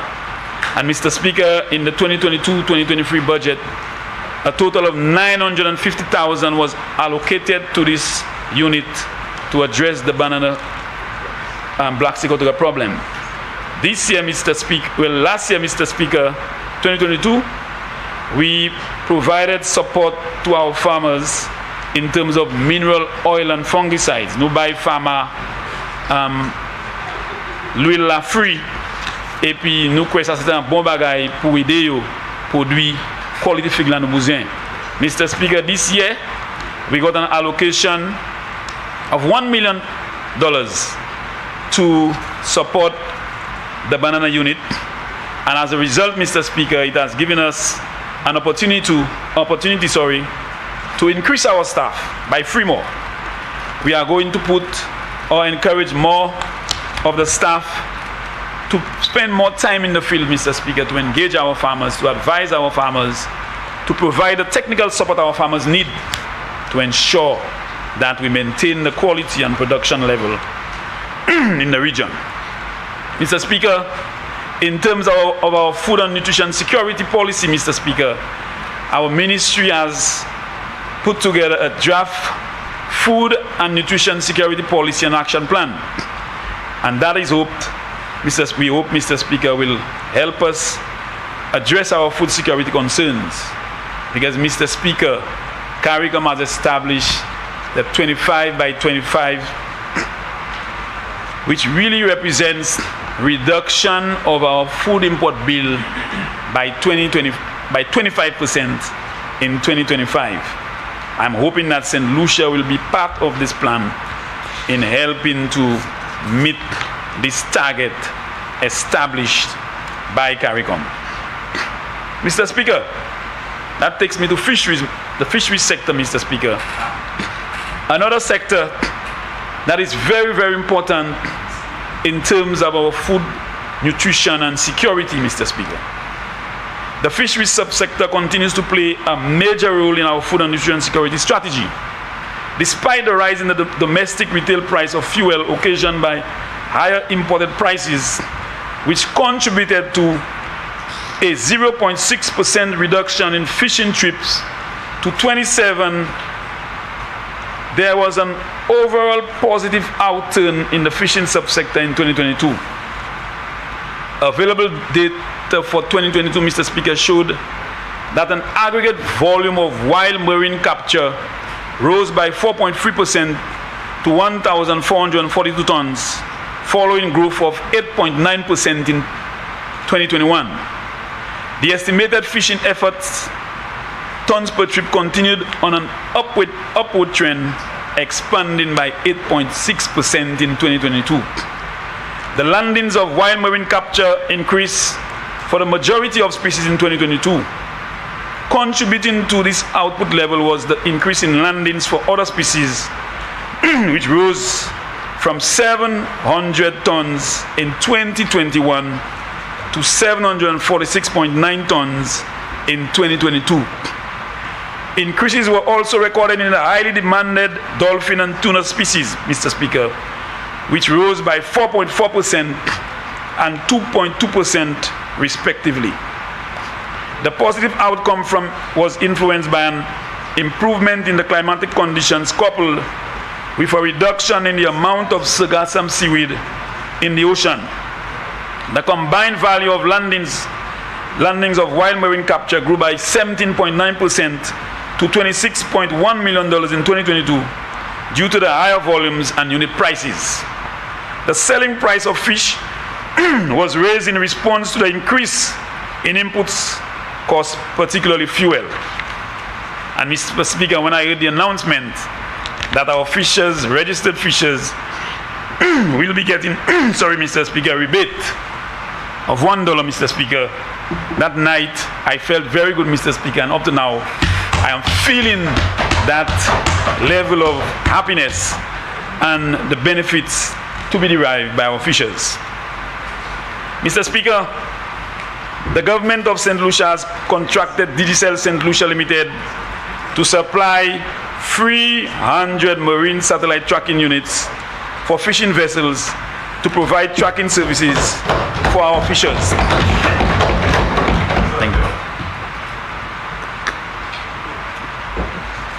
Mr. Speaker, the installation of these devices have begun, and so far we have installed 52 of these devices on vessels in Viewfort and Savans Bay. We will continue efforts, Mr. Speaker, to ensure that we cover all fisheries communities, Mr. Speaker, to ensure that all our registered vessels are equipped with this device. Je voulais dire que le gouvernement Saint-Lucie 300 devices côté là où placé en la tout. Rien qui vit en la mer, nous caille ça aller dans le système là et nous caille ça loquer exactement quoi est. L'alternative incident côté empêcher perdre la vie semaine passée. Et puis si nous tenons device ça là en l'air qu'on notre lit, peut-être il a échappé, la vie a échappé. On voulait encourager tout pêcheur en Gozilé, en Dennery, en Vieux-Fort, en Slawé, Soufia, tout partout, pour prendre l'opportunité ça là, pour mettre des devices ça là en l'air qu'on a tout. Parce que là où on fait ça, si un niveau dans la mer, nous caille ça en manière pour informer Coast Guard là, location et qui fait plier les baillots. Pour yo ça loquer tout peut-être maintenant à terre sans on ni pour nager et bail comme ça. Mais l'année qu'on notre dernier qu'on a parlé encore dans Constituency moi qui a marché from depuis hier.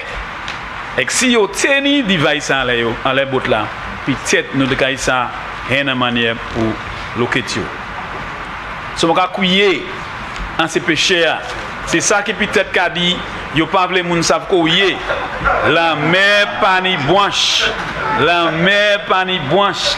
Ou pas jamais savent jouer les ou quand un corps a dans difficulté avec ces devices là qui a échappé ou. Mr. Speaker, the FAD program, Mr. Speaker, is continuing, Mr. Speaker, and so far we have given FAD material to the fishers in Soufre, Viewfort, and Dennery, Mr. Speaker. And thanks to the allocation made by our Prime Minister for another 6 FADs, Mr. Speaker, that would be given to Grozile, to Ancillary, Canneries, Miku, Mr. Speaker, and we are hoping that these FADs, Mr. Speaker, will provide an opportunity for our farmers to reduce on the cost in terms of fuel, but we'll be able to sail out at sea and be able to continue to earn a living from fishing, Mr. Speaker. Mr. Speaker, I move now to the cocoa and CMOS subsector, Mr. Speaker. Mr. Speaker, as mentioned in the appropriations bill by the Prime Minister, value added for cocoa and CMOS, Mr. Speaker, is very, very vital and important for the development of our economy, Mr. Speaker, and more significantly for the impact, the livelihood and income generating activity for the rural communities. Mr. Speaker, an allocation of $1.4 million was made available to my ministry to enhance the cocoa sector, Mr. Speaker, and to give support to our cocoa farmers by provision of fertilizer, provision of planting material, Mr. Speaker, and general rehabilitation of existing plantations. Mr. Speaker, I'm hoping that we will be able to provide those planting material as soon as possible to farmers, and so far all efforts are being made for us to make this happen and to ensure our farmers can benefit from that. Mr. Speaker, I now turn to the regeneration of the apiculture subsector, which has been ongoing in St. Lucia since 2012, led by the Global Environmental Facility Small Grants Program, which is implemented by the United Nations Development Program, JEF Small Grants, UNDP, with contributions and in partnership with the St. Lucia National Conservation Fund, the Inter-American Institute for Cooperation on Agriculture, the Japanese International Cooperation Agency, the Ayanola Apiculture Collective, under the supervision of my ministry. I am pleased, therefore, to report that because of the significant strides made in St. Lucia in the science of apiculture in the last 10 years, Mr. Speaker, our country is slowly emerging as a center of excellence for apiculture in the Eastern Caribbean. As part of the evolution of this subsector, Mr. Speaker, St. Lucia will be convening the Council of Ministers of Agriculture of the OECS this year, tentatively scheduled for the end of October and November. This meeting of my colleague ministers, Mr. Speaker, has been made possible through the convening powers of the OECS Secretariat and the technical and financial power of the Jeff Small Grants, UNDP, ICA, FAO, and other agencies, Mr. Speaker.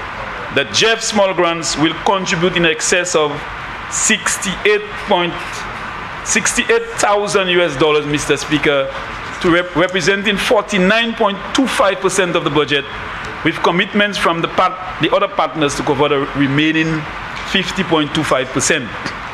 The purpose of that meeting, Mr. Speaker, is to present to the ministers a modern policy for apiculture in the OECS, along with a 2-year work plan for approval. Like many other primary crops produced in the history of the Caribbean, there are external threats, Mr. Speaker, looming on the horizon, which, if unchecked and managed, could pose existential threats to the industry. One such threat, Mr. Speaker, is the increasing export of fake honey globally. Mr. Speaker, fake export of honey, Mr. Speaker. Si nous n'y a bagay qui bon, nous n'y pouvons continuer produire bagay qui bon. Là où quand mettre l'autre bagay en sirop, ça qui arrive nous, sirop nous pas ni qualité position itenia, et moun pas veut acheter. Laisse ça fait, moun c'est moun n'a produit sirop pas kay ça hen l'argent. So Mr. Speaker, I want to call on our honey producers to continue to produce a top quality product, Mr. Speaker. We are just like CMOS, Mr. Speaker. I had the opportunity to provide through Export St. Lucia last week, Mr. Speaker, 60 drying tables for the CMOS, Mr. Speaker. Because, Mr. Speaker, we understand the importance of that subsector. Our CMOS is one of the best in St. Lucia, and in the world, Mr. Speaker, sorry, in the world, Mr. Speaker, thank you, colleagues. In the world, Mr. Speaker, one of the best in the world. And Mr. Speaker, and we must ensure that we continue to maintain that standard, Mr. Speaker. Mr. Speaker, there has been tremendous focus on the raw material, Mr. Speaker, but value added is critically important.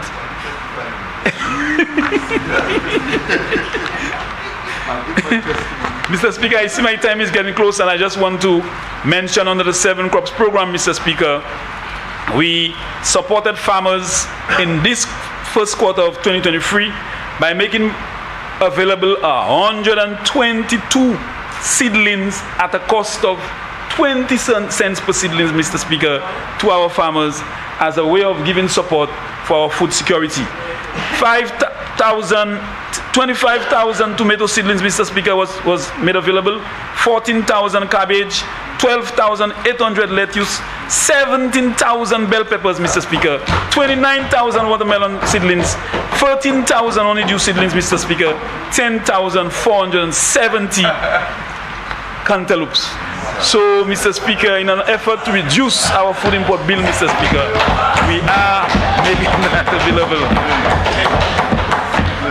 Mr. Speaker, under the 7 Crops program, Mr. Speaker, we made available to our farmers 16 hoop greenhouses, 252 rolls of drip lines at $450 per drip line, Mr. Speaker, 609 bags of peat moss, 500 plus bags of fertilizer at a cost of $50 per bag, Mr. Speaker. And we continue to give the support to the farmers to ensure that we can relieve them of the challenges that they face and to encourage them to continue to produce. Under that program, Mr. Speaker, we also did training in composting, crop varietal trials, mechanization, irrigation, agro-processing, I-farm app and management, mushrooms, and so on, Mr. Speaker. Mr. Speaker, the ministry has been undertaking a number of projects, Mr. Speaker, and I do not have the time to be able to highlight all of them at this time. But I want to go to a very special agency, Mr. Speaker, that I worked for 44 years before becoming a politician, and that is Forest and Lands Department, Mr. Speaker. Mr. Speaker, Mr. Speaker, I must mention that we have a project in the Soufrière watershed, Mr. Speaker. It's called the IWECO project, funded by the JEF in a tune of $729,685, Mr. Speaker. The project aims to address the problems of land and ecosystem degradation in the upper reaches of the Soufrière watershed. Mr. Speaker, to date, 120 farmers have had rehabilitation work done on the farms, totaling 25 hectares of farmland. So far, we've established a community nursery to provide planting materials to our farmers. The Forestry Division has been working very closely with the Fonsejac Development Committee, Mr. Speaker, in terms of management of an agro-tourism park. And Mr. Speaker, I just got some information this morning, Mr. Speaker, having completed an MOU between the government of St. Lucia and the Fonsejac Development Committee, Mr. Speaker, that a tune in an amount of $126,000 was made available to the Fonsejac Development Committee by the JEF, Mr. Speaker, and another $1,171,000, Mr. Speaker, EC, was also made available to the committee. We are hoping that the Fonsejac Development Committee will make very good use of these funds, Mr. Speaker, and to make that transformation that is needed in the Fonsejac watershed. Mr. Speaker, there is also a riverbank project funded by the FAO, Mr. Speaker, to the tune of $293,000, and it is really aimed at rehabilitation of our riverbanks. Mr. Speaker, we still see farmers and other residents, Mr. Speaker, removing unnecessary, indiscriminate vegetation along our rivers, Mr. Speaker. Mr. Speaker, we have 37 rivers on the island, Mr. Speaker, and we must remember that we do not get underground water, Mr. Speaker. Our water is surface water, Mr. Speaker. And I want to appeal to our farmers and other residents that we must continue to protect the banks of our rivers, Mr. Speaker.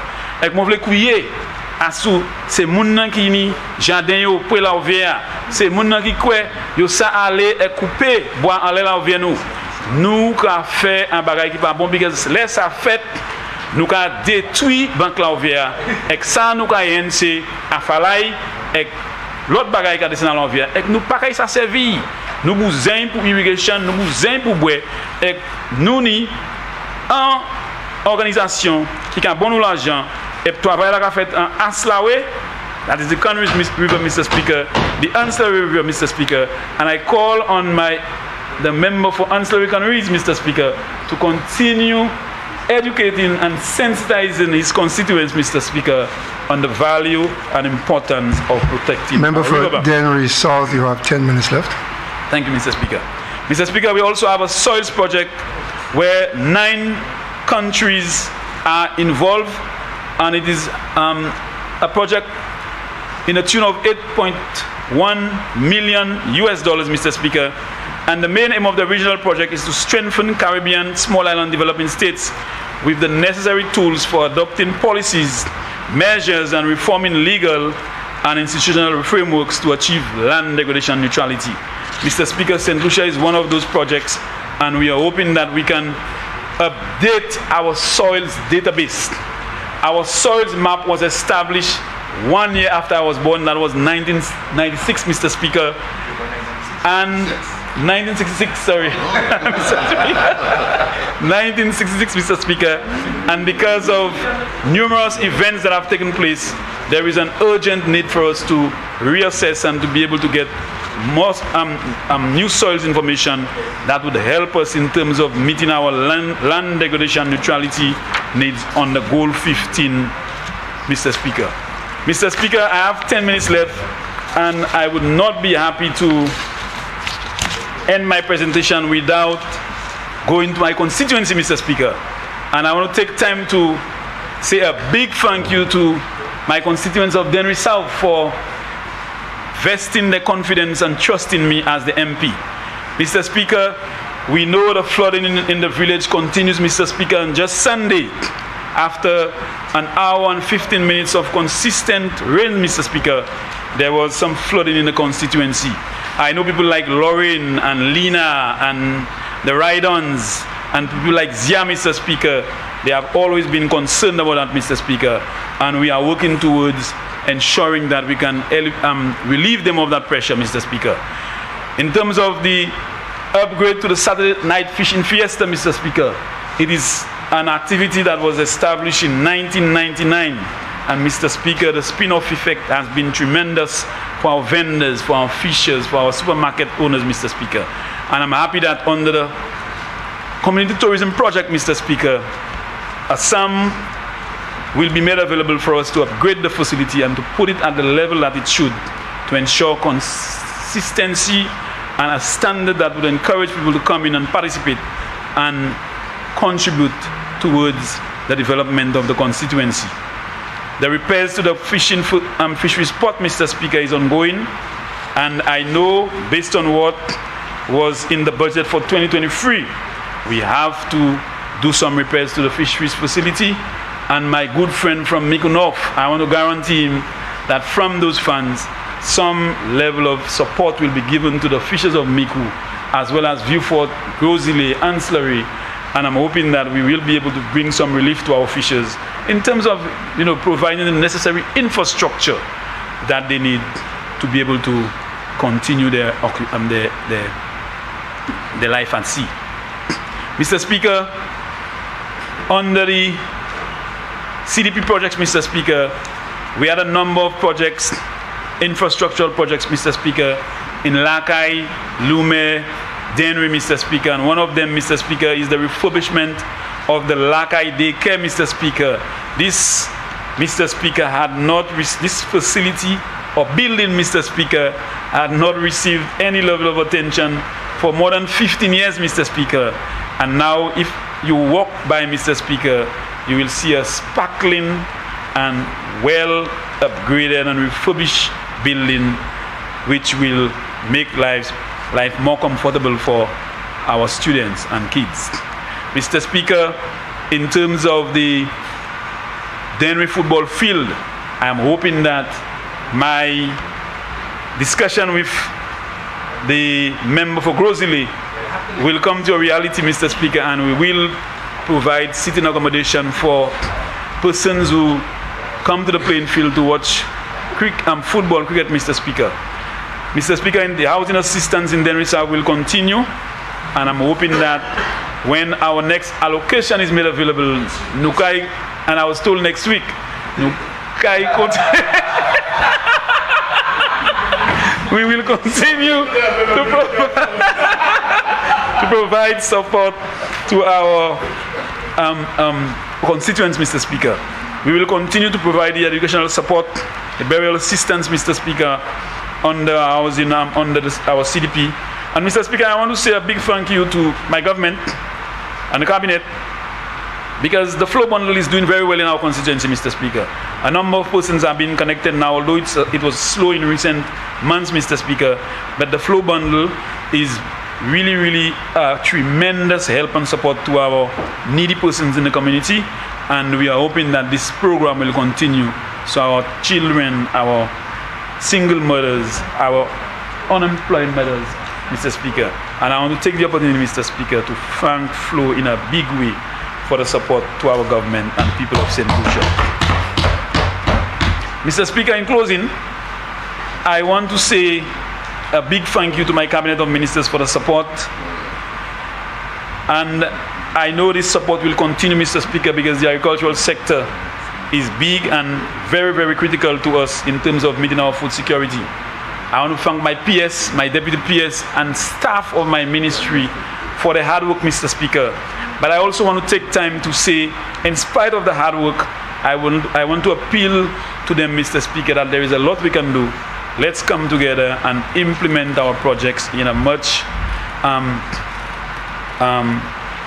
quicker way or much faster, Mr. Speaker, so we can achieve a lot more at the end of the day. Mr. Speaker, I want to thank my constituents. I want to thank my council, Mr. Speaker. All the stakeholders, the banana farmers, Mr. Speaker, the vegetable farmers, Mr. Speaker, the fishers, Mr. Speaker, the livestock farmers, and everyone in the sector, Mr. Speaker, to understand that we are going through challenges, but whatever our government can do, whatever our government, our cabinet can do, we will continue to provide the support that is needed to ensure that our food security is on par and we can continue to survive by growing what we eat and eating what we grow. Mr. Speaker, thanks for giving me that opportunity to address my ministry and my constituency, Mr. Speaker. And I want to wish my other colleagues the best for the debate of the Appropriations Bill. Thank you, Mr. Speaker.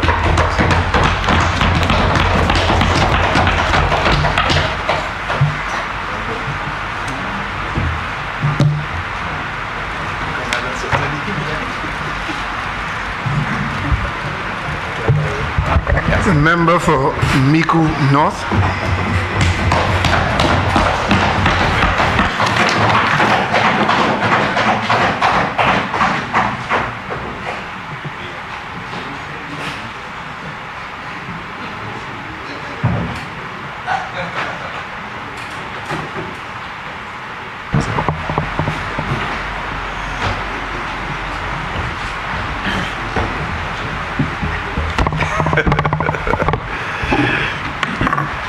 Thank you, Mr. Speaker. Mr. Speaker, I'm very happy to stand in this house, and the member from Choiseul said if I require water, he'll be assisting me and he'll be providing me water. It shows, and I think we had a conversation, a sidebar, where we agreed that we should have a government of unity. And I'm happy that he has subscribed to this idea. Mr. Speaker, you know, every time we convene a sitting of this Parliament and I rise in this honorable house, Mr. Speaker, I make a deliberate attempt to remind myself that I am here at the mercy and at the behest of the people of Miku North. I remind myself, Mr. Speaker, that I'm able to stand here in this house because I listen to the people of Miku North. I noted their challenges, their concerns, and Mr. Speaker, I promise to do my best as their representative to allay their fears and tackle some of the issues which poses a challenge for them. I also promise, Mr. Speaker, to give voice to their concerns when I stand in this house, and to do my best to implement some of the projects which they deem important for the constituency. I also attribute part of my presence here, Mr. Speaker, to the way in which I carry myself, my comportment, my deportment. And I know that when most people from Miku North went to the polls on that fateful day of July 2021, they went there knowing, Mr. Speaker, and expecting that I would carry myself with the highest level of professionalism. They went there expecting me to carry myself with a certain level of respect. And I remind myself of that, Mr. Speaker, because I'm not just representing Jeremiah nor but the individual. I'm representing a constituency. I'm representing persons with disabilities. I'm representing the youth, especially the marginalized and the vulnerable. And I know, Mr. Speaker, you're probably thinking, where is he going with all of this?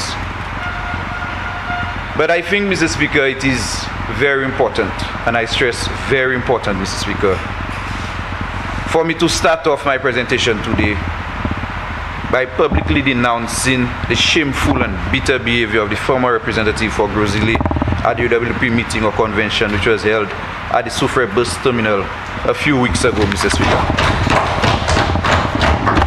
Mr. Speaker, I've always made the point when I stand in this house. I've always made the point that there is a need for an opposition.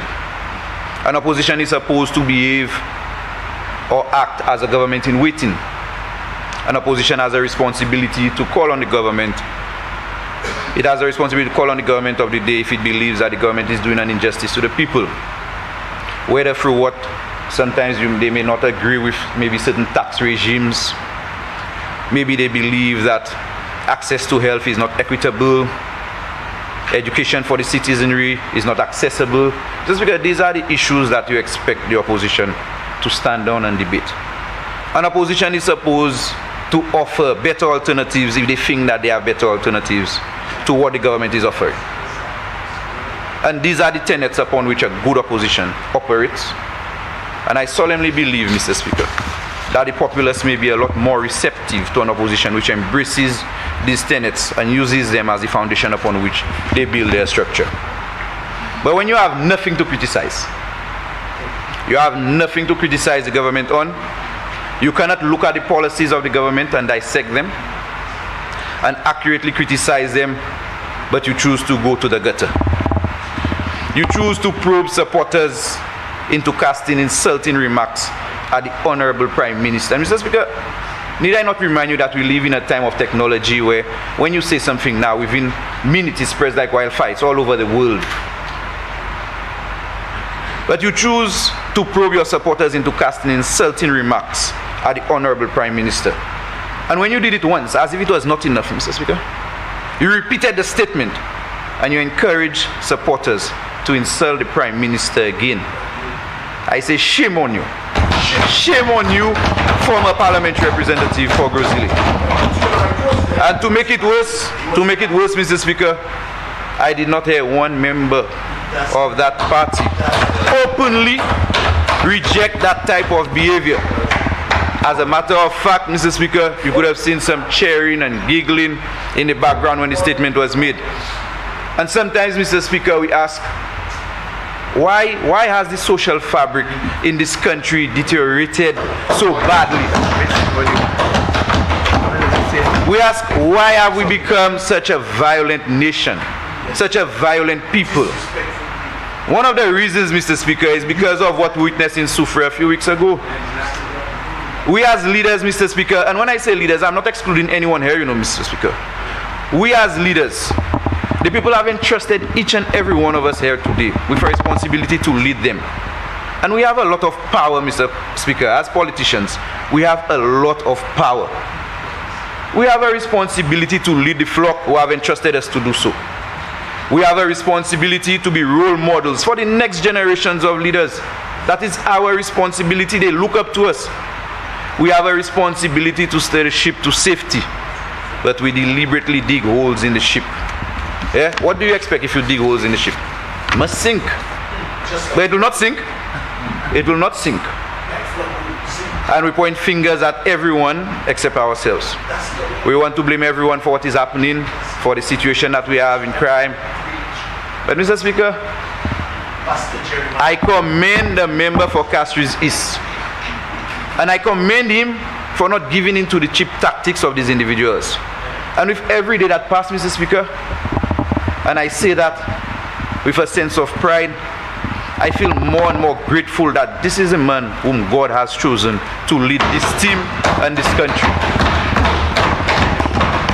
A man who does not believe in getting into the gutter. A man who does not believe that he needs to get even. And Mr. Speaker, instead of encouraging us to respond to what happened in Soufrière, you know what he did? He advised us to never allow politics to bring us so low. To never allow the hunger and thirst for power to cause us to attack person's character. And I promise him that I will keep this piece of advice wherever I roam. And Mr. Speaker, I think it is important that I say part of this in Creole so that everybody understands, Mr. Speaker, because I think this message needs to reach everyone in St. Lucia. And I know, Mr. Speaker, I think I can say here confidently that the people of St. Lucia, most people in St. Lucia, even the supporters of the United Workers' Party, Mr. Speaker, I know that they were not happy with the behavior of the former parliamentarian. And I feel sorry for those who are out there shouting whatever it is that they were shouting. And that is why I said we have to understand as leaders, we have a lot of power and we have a responsibility to ensure that we lead people in the right direction. Moi commencer aujourd'hui et puis moi voulais dire that as a jeune politicien, as a jeune homme qui voulait ouais pays moi aller devant, qui voulait ouais un différent qualité politique en dedans cette ici. Il était en honteuse pour ça qui était fait. Il y a des dimanches passés à souffrir. Les membres parlement pour Gozile, pas ça à présent, membres parlement avant pour Gozile. Où était sur la plateforme et puis il a dit c'est mon dit de crowd là. Et bien il a demandé il a fait bagaille pour faire dit et bien pour crier premier ministre cette ici. Non. Et moi je voulais dire à tout le monde nous savons nous caractères de avant nous faire bagaille ça tout partout. On a pas un portrait, on a pas une vidéo et ça tout partout, tout phone, tout computer ça sous. Et puis nous demander nous qui manière nous vivre qu'on nous est odia. Qui manière nous vivre dans la société qu'on la autant crime que moun pas qu'à moucher l'amitié corps. Et me dit, nous avons demandé qu'on nous séquestre ça. Nous pouvons ça qui était fait dès dimanche qui passé et puis nous avons joindre réponse là. Nous ni en responsabilité as politiciens, mais voulons encourager tous les collègues ici à Rodia. Pour prendre responsabilité ça là sérieux. Nous avons responsabilité pour leader tout le monde cette ici qui a gardé nous. Dat nous vivre de manière nous avons quitté exemple by jeunesse qui a gardé nous avons quitté exemple by l'autre monde qui a gardé nous qui mettait nous à des officiers that nous y Rodia. Et puis moi je voulais discourager tout politicien ici à Jordia, pas juste ça qui est opposition. Pour pas jamais descendre chemin ça là. Pas jamais quitter pouvoir. Mais non dit d'opposition pour catcher la tourner pour insulter moun pour moun servir pas plus chaud. Et puis ça qui a fait me plus la peine about tout ça la tenir chez l'autre monde là. Et pièce moun pas dit et ben yo pas vinn en les TV et ben il que les stage là. Même si vous pas te veut dire rien ça. Fija yo ka dire chez. Et si moi avec moi là ka oui moi ça means ou d'accord avec ça yo ka dit là. Et c'est ça moi point pour moi. Et puis on a responsabilité si ou pas d'accord même si ou pas venir like venir moun OK pas faire ça pas dire ça. On a responsabilité après et moi tout le monde qui a accepté ça d'accord l'anlais nous ka fait mistake. Et l'anlais nous pour dire nous c'est nom et mistake qu'a fait mais nous d'accord nous faire mistake et nous ka move on. Mais pièce moun pas dire rien. Et moi point pour mine yo dit en anglais silence is consent. Et si ou pas dire rien moi point dat ou d'accord et puis ça qui t'est fait à sous plateforme là. Anyways, Mr. Speaker, I don't want to spend any more time on what happened in Soufrière because on Tuesday we listened to the member for Fisheries and we listened to him deliver the policy direction of this administration for the financial year 2023-2024. And there was so much good coming from this, Mr. Speaker. Usually I spend maybe half an hour to 45 minutes on my feet. But today I think I may utilize my full hour. But I still felt the need, Mr. Speaker, that as a young politician, as someone who usually engages with other young enthusiasts, it was necessary to voice their concern about what happened in Soufrière and to let it be known that we do not support this type of behavior.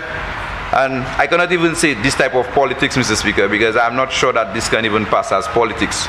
And we would like to see more substance and less baseless arguments, Mr. Speaker, from the people who have assumed or those who assume the highest office or some of the highest offices in this land. Now, Mr. Speaker, I want to start my presentation by thanking the men, the women, and the children of Mikudnov, Mr. Speaker. And I always have to thank the children because every time I stand here, I remember them singing Jerry, Maya. And Mr. Speaker, you know, sometimes you sit and you reflect, and these children played a very critical role I remember parents asking their children to go inside because despite their political affiliation being on the other side, the children would come outside with their flags nonetheless waving. They would come singing. And I also thank Owen Charles for this lovely song that he put together, Buffalo Lili Buffalo, during the election campaign.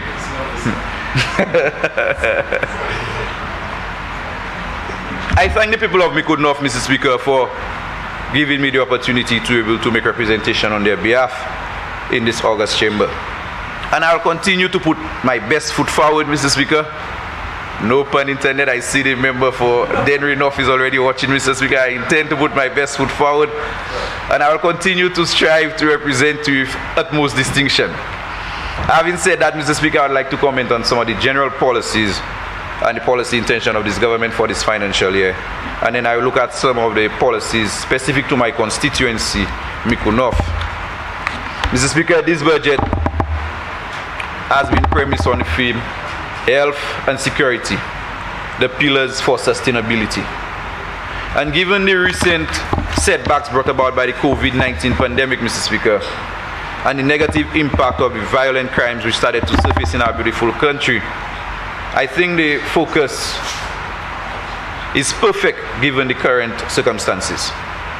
In general, this budget speaks to investing in our health infrastructure, whilst at the same time ensuring that we create a health system that is responsive, a health system, Mr. Speaker, that is affordable, one that is accessible, and one that is also equitable.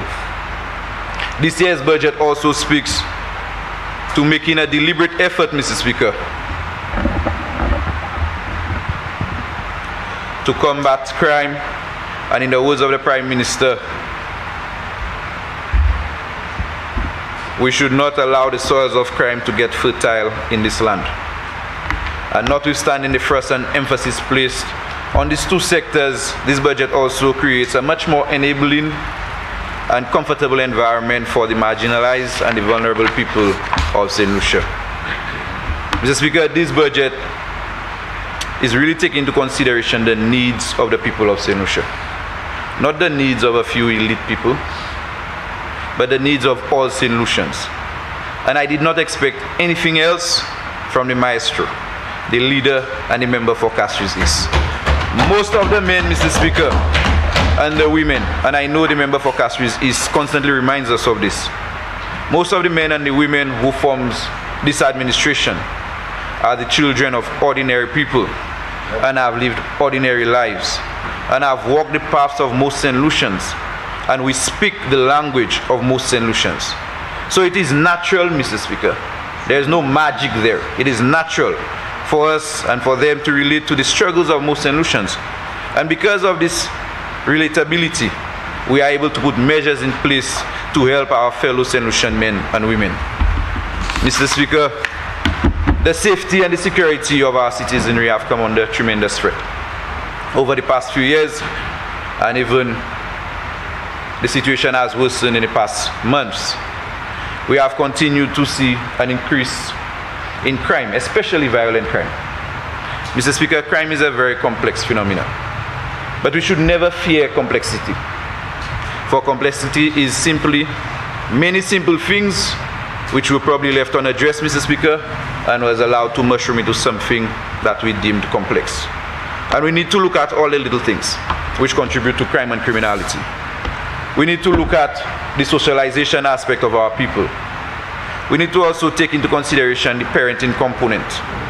We need to look at the educational component. Consider the economic environment under which crime flourishes, Mr. Speaker. And then we have to look at the crime-fighting agencies like the police, our rehabilitative institutions like probation and parole department, and we have to take into consideration the conditions at the prisons.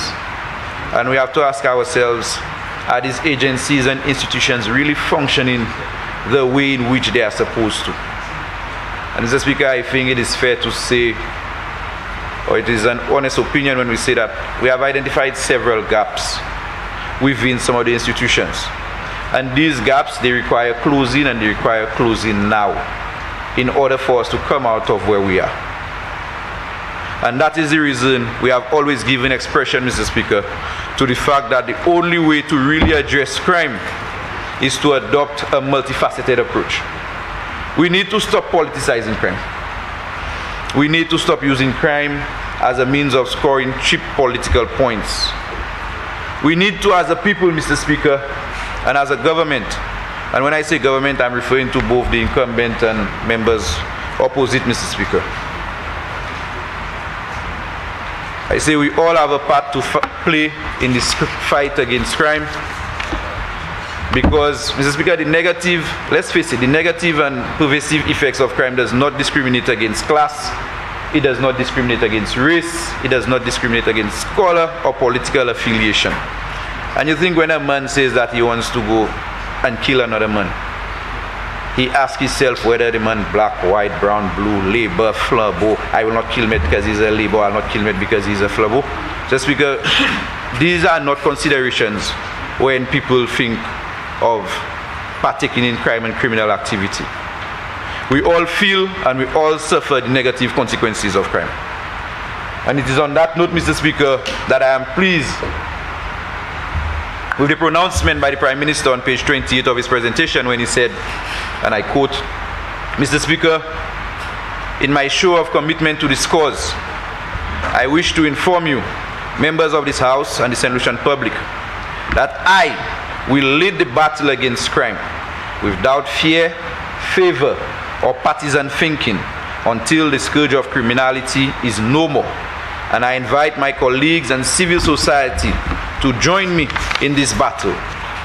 Mr. Speaker, this is a man who understands that he does not have all the answers and that it requires an all-hands-on-deck approach to effectively fight crime in this country. And I want to assure the member for Fisheries East that he has my full support and commitment in this fight against crime. We are in this together.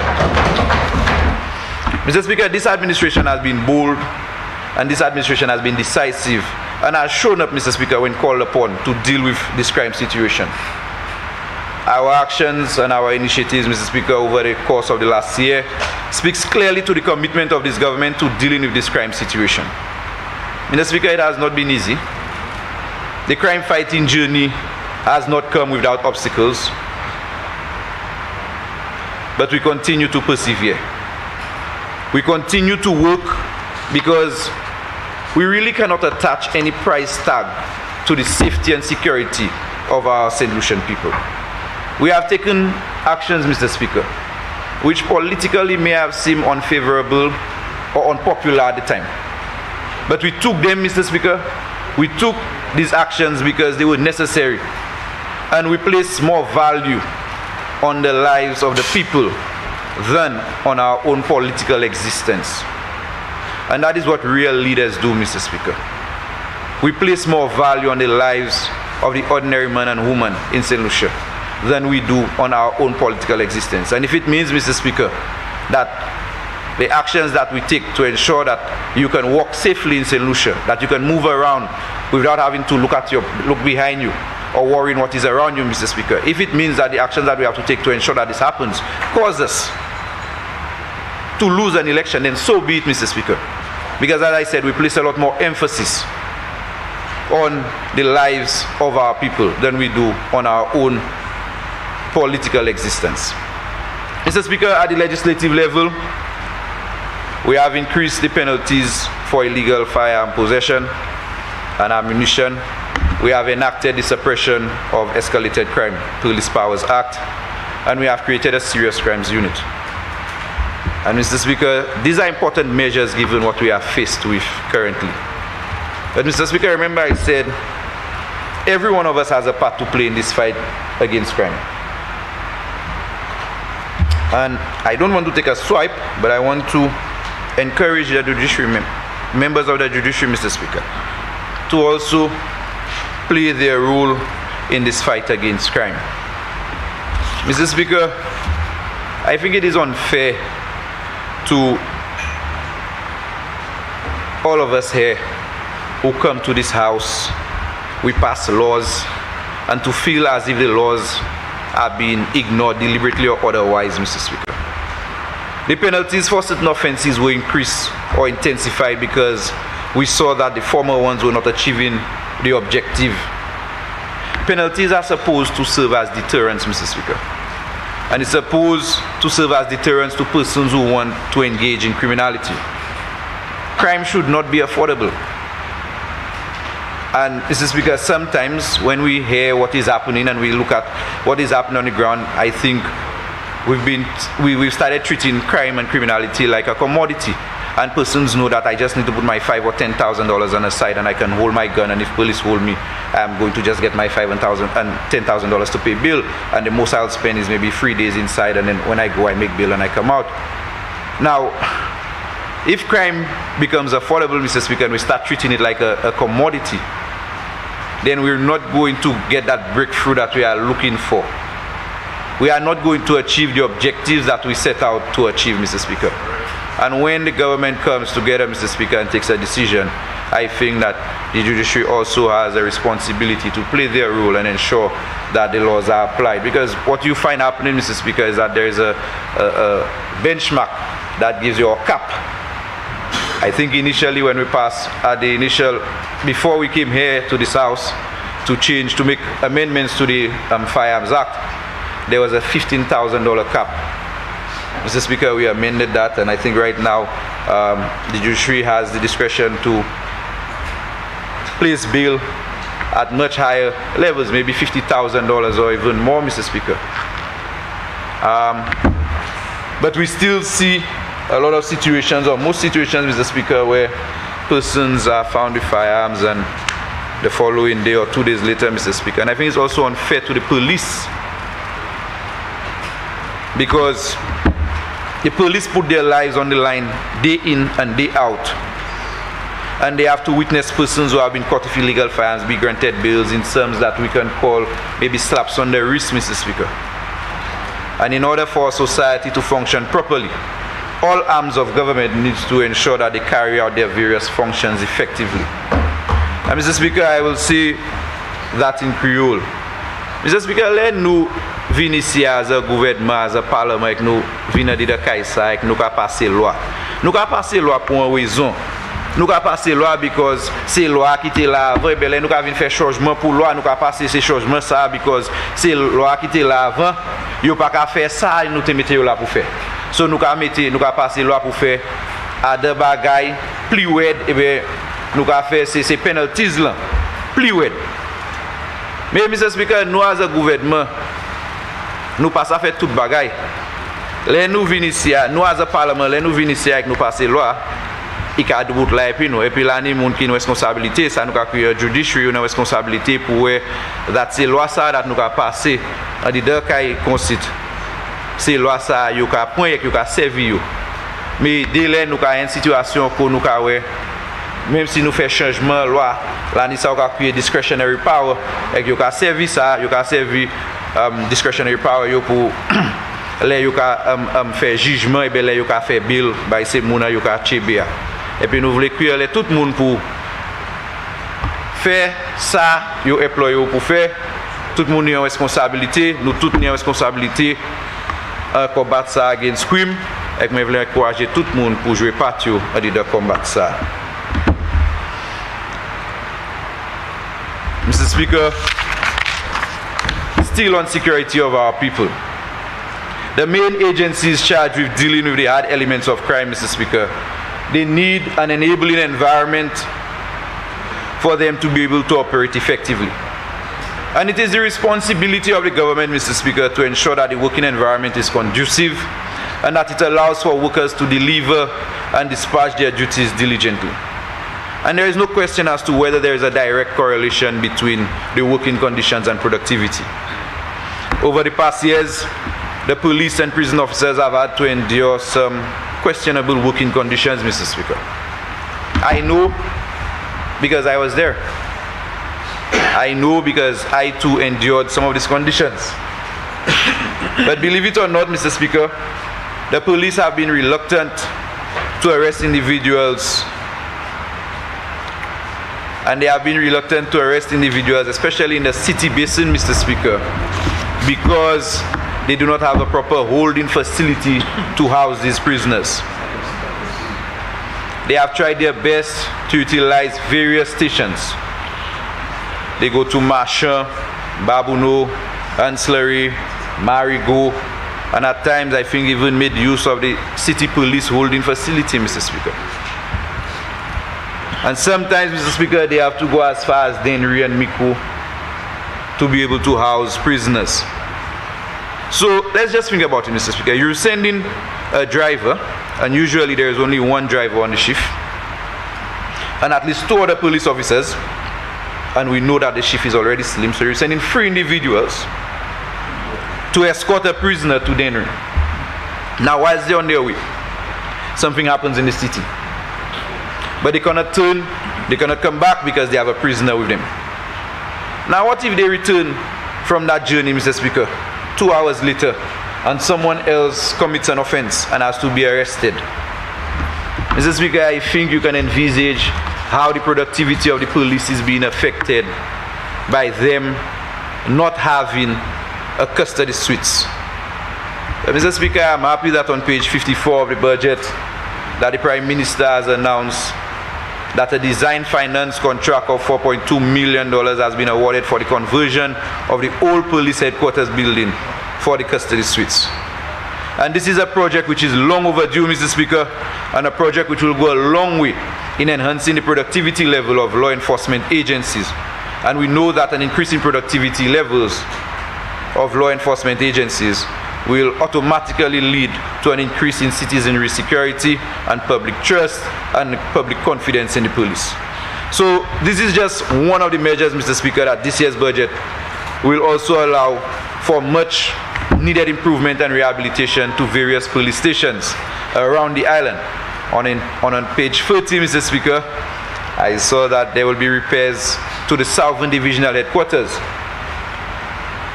And I know that the officers in the South will welcome this because, Mr. Speaker, they've had to deal with some working conditions which only your passion and your drive and your commitment can cause you to go to work, you know, Mr. Speaker. Not the working conditions, but yet still they continue to endure.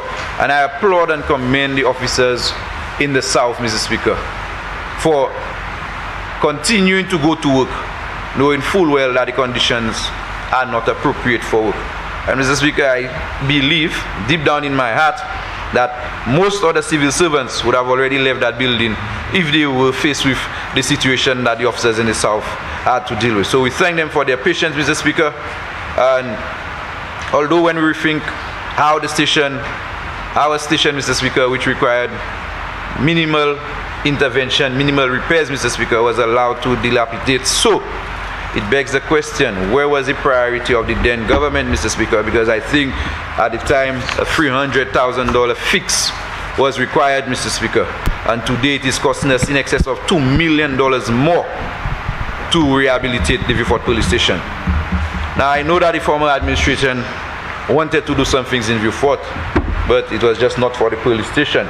Maybe the priority then were maybe horses, Mr. Speaker, maybe land, maybe, but it was not the police.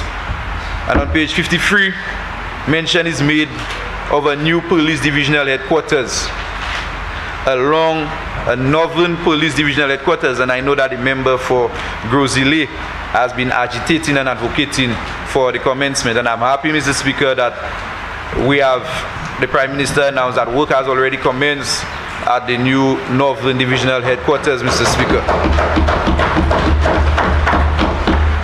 Mr. Speaker, Grosile is considered the economic hub of St. Lucia, and it is expected that the establishment of this new headquarters will go a long way in providing a conducive environment for the officers in the north, and also improve the safety and security of persons who live, work, and play in Grosile.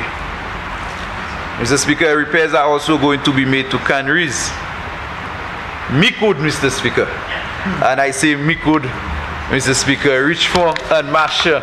And I have to say Micoud, Mr. Speaker, because, and I want to take the opportunity, I want Hansard to show me publicly applauding, Mr. Speaker, and bigging up the men and women who occupy the Micoud police station. Mr. Speaker, not too long ago, the conditions at the Micoud police station was deemed unfit and unsafe for human inhabitation. And there were serious problems with the air quality there. Mr. Speaker, the officers had to resort to working under a tent. And not just under a tent, Mr. Speaker. A tent with no sides, just a roof. So they were exposed to the elements. You could pass at 2 a.m., 3 a.m., and they were there working. Rain, sun, whatever, Mr. Speaker. Hurricane, they were working. Mr. Speaker, the security and safety of these officers were compromised because right now they're just exposed, not just to the elements, but anybody now from the main road could have chosen to make these officers a target. And they knew that, Mr. Speaker. And knowing that, they decided to still go because the desire to see things change in this country, Mr. Speaker, is much bigger than their own needs. And I applaud the men and women of the Mickwood Police Station, Mr. Speaker, and this speaks to their commitment and by extension the commitment of the Royal St. Lucia Police Force. And we usually chastise the police, Mr. Speaker. We usually, when we get a chance, we take a swipe at the police, we chastise them when they fall short. And even make memes about them, Mr. Speaker. Not too long ago, I saw a meme going around some traffic matter, Mr. Speaker. And little times do we give them the praise and recognition which they truly deserve. And as a government, Mr. Speaker, we need to do our best to ensure that we provide them with all the support that they need. And this is why I'm happy, Mr. Speaker, that this year's budget, I see there is support for the police. Also on page 30, I see that the police will be receiving new vehicles, Mr. Speaker, or should I say more new vehicles, because I knew that they received a complement of vehicles already.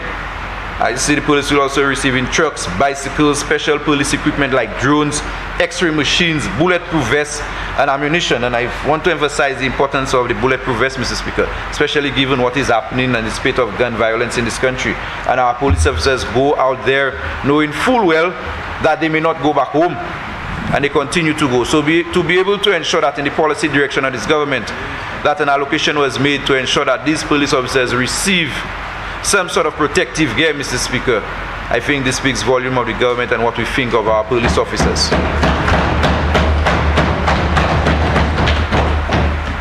Mr. Speaker, there is no doubt that this year's budget is making a concerted effort towards improving the general security of our citizenry. Arresting individuals who commit crime is one thing. Having the system and proper structure to deal with them thereafter is another. But on page 41, the Prime Minister alluded to the Swift Justice Project, Mr. Speaker. A project, if executed well, can help significantly reduce the processing time for court cases and can help deal with this backlog that we have had for decades now, Mr. Speaker, of cases. And Mr. Speaker, we know the saying, justice denied or justice delayed is justice denied. And when persons have had matters before the court, anyone who has had a matter before the court, Mr. Speaker, they can tell you how frustrating it can get when you have to forego a day's work,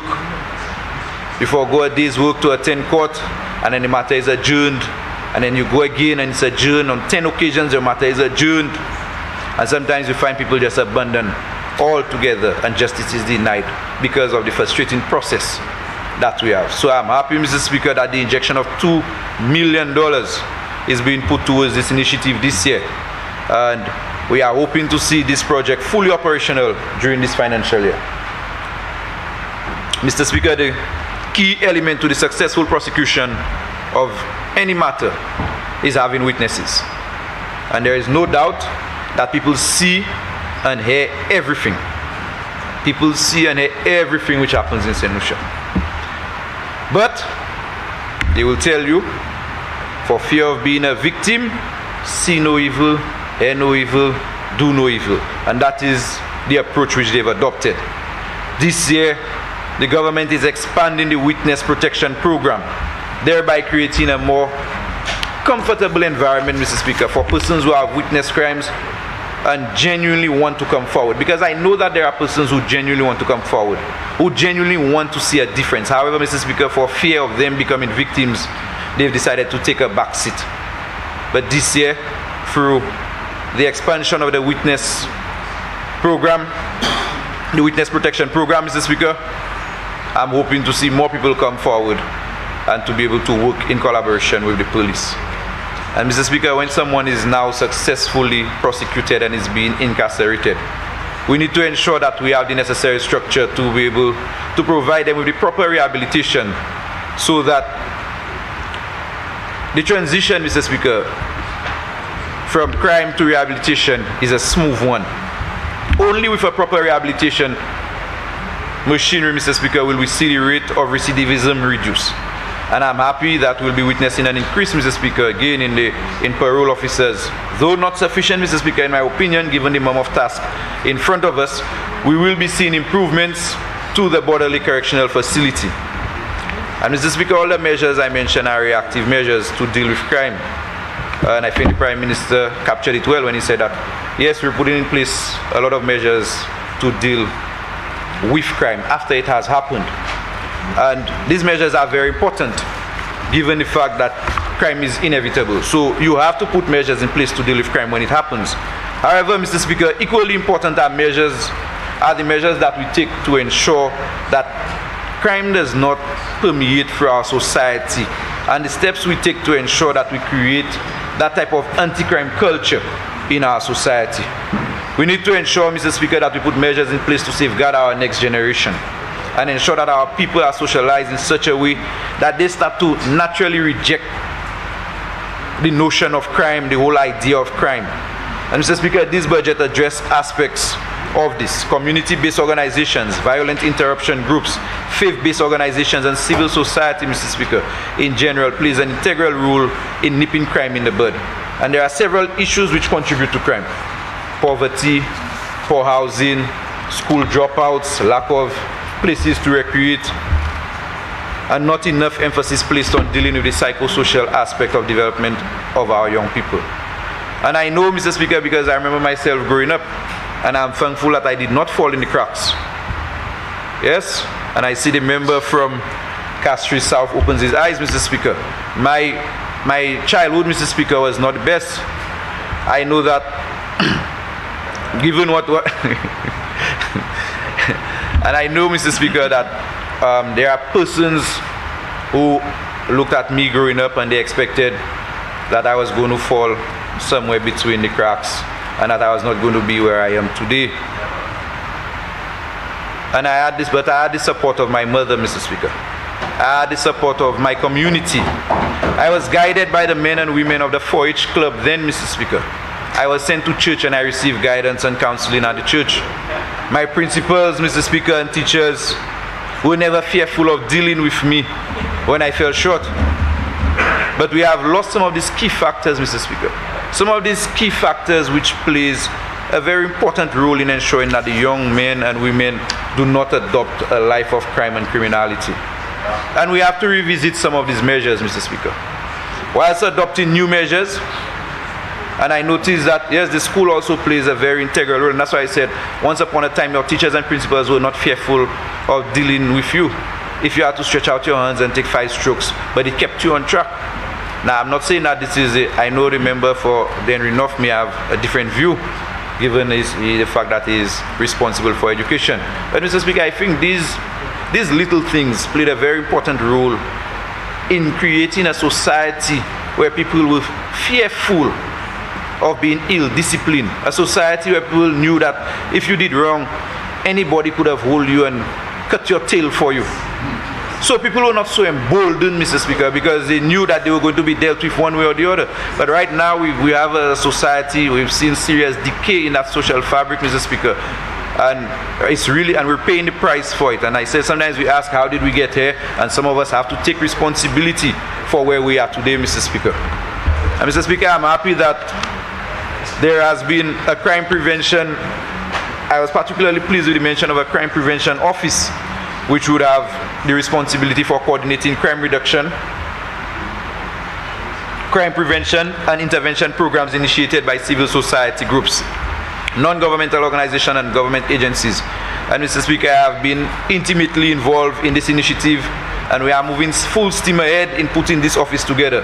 And as a matter of fact, I think this morning, Mr. Speaker, they would have met and had some discussions as to the best way to implement this initiative. Mr. Speaker, I spent a lot of time speaking about the safety and security of our people, and I had to do so, Mr. Speaker, based on what we have been witnessing happening in our little beautiful islands in Lucia. And as a former police officer, Mr. Speaker, the situation really concerned me, and I'm really elated that time attention and resources, Mr. Speaker, will be channeled towards that sector.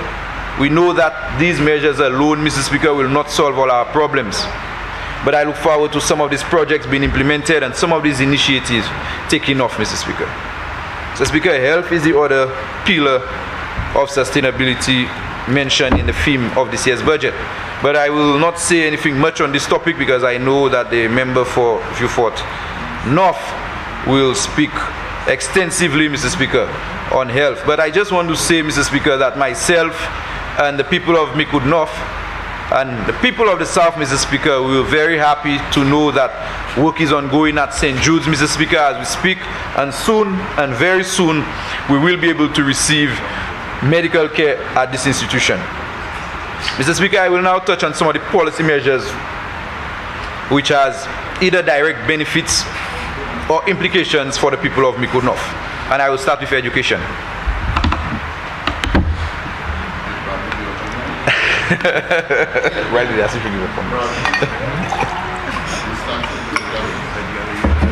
Mr. Speaker, I will start with education. The government pronouncement, Mr. Speaker, to continue along with its mandate to produce 1 university graduate per household and continue to increase the availability of scholarships on page 19, Mr. Speaker.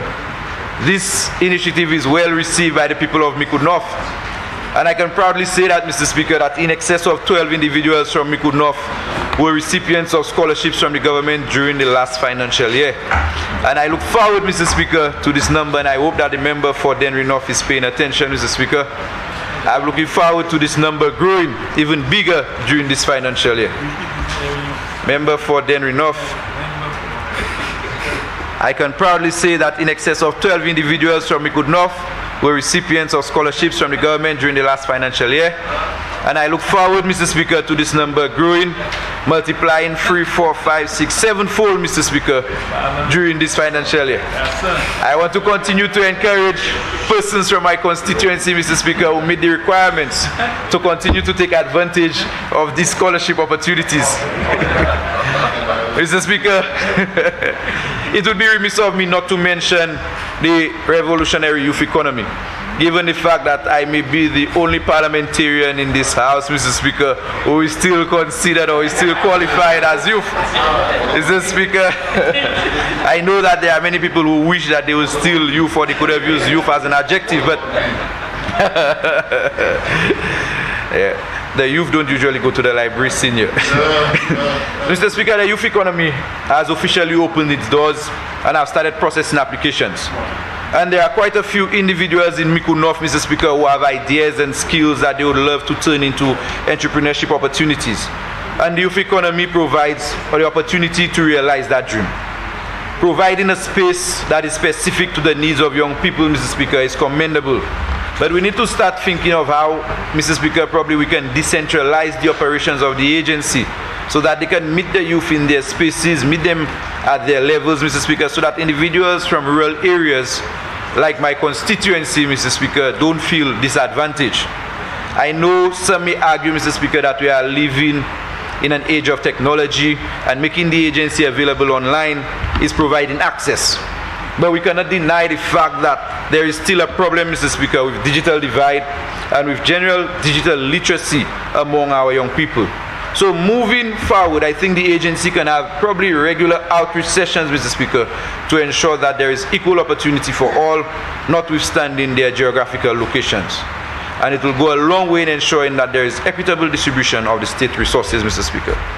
I also notice a slight disparity, Mr. Speaker, in the applications received and those processed, or even those where reviews and consultations were arranged. And I recommend that within the agency, Mr. Speaker, we have a component that deals with helping those persons who did not meet the requirements or who did not qualify for the loan or grant through a graduation process, Mr. Speaker, where probably eventually they benefit from the program after graduating, or even pair them, Mr. Speaker, with some persons who have been successful in obtaining assistance from the agency. But apart from that, Mr. Speaker, I think that this policy direction of this administration speaks volumes to how we think of our young people, and we believe in giving opportunities to our young people. And we have the St. Lucia Labour Party and this administration, the government of the Central Labour Party has always had a track record for ensuring that we cater to the needs of the young people in St. Lucia. Mr. Speaker, I now move on to the Community Tourism Initiative. This initiative, Mr. Speaker, is geared towards providing visitors, Mr. Speaker, with a more authentic experience when they visit our shores, when they visit our lands, with not doing away, Mr. Speaker, but giving you opportunity to do both the resort and the community experience. So you'll be able to get a real taste, a true taste of St. Lucia. If you think of, Mr. Speaker, when you go to a resort, most resorts offer most times the same things, Mr. Speaker.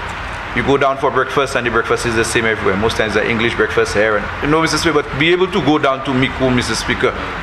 If you're able to go down to Miku, Mr. Speaker, and get a nice aqua there in the morning, Mr. Speaker, a nice cocoa tea, and we have the rural women who produce the best cocoa in Miku North, Mr. Speaker, and to be able to get an authentic Miku breakfast, Mr. Speaker.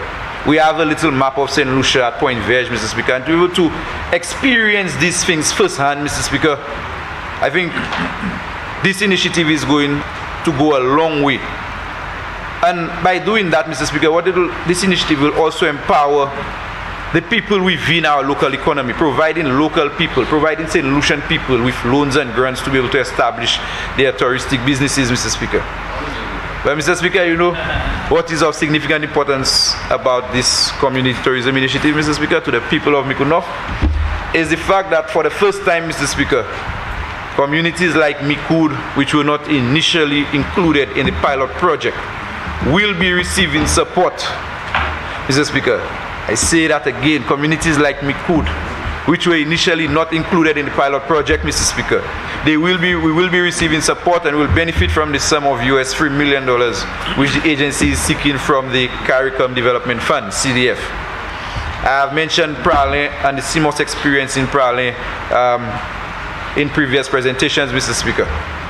And this is one of the projects, once the conceptualization process is over, it will be a product of the Community Tourism Initiative.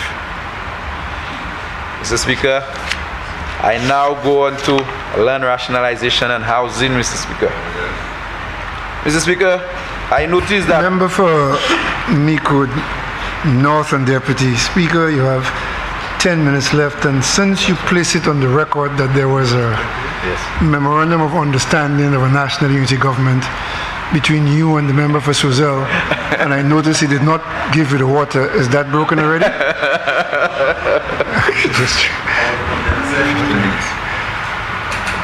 Member for Sozel? Mr. Speaker, I would like to invoke Standing Order 3210 to ask for an additional 15 minutes for the member to conclude his presentation.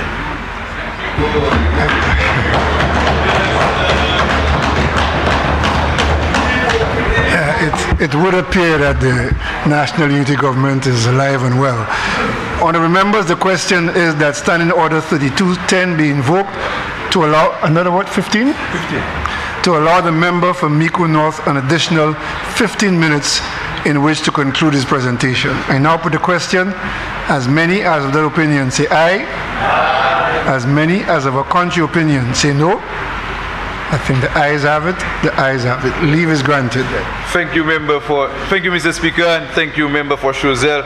Mr. Speaker, I think we can say, I don't want to okay, he says don't say it, Mr. Speaker. I really like the member. I like the member for Chozel, Mr. Speaker.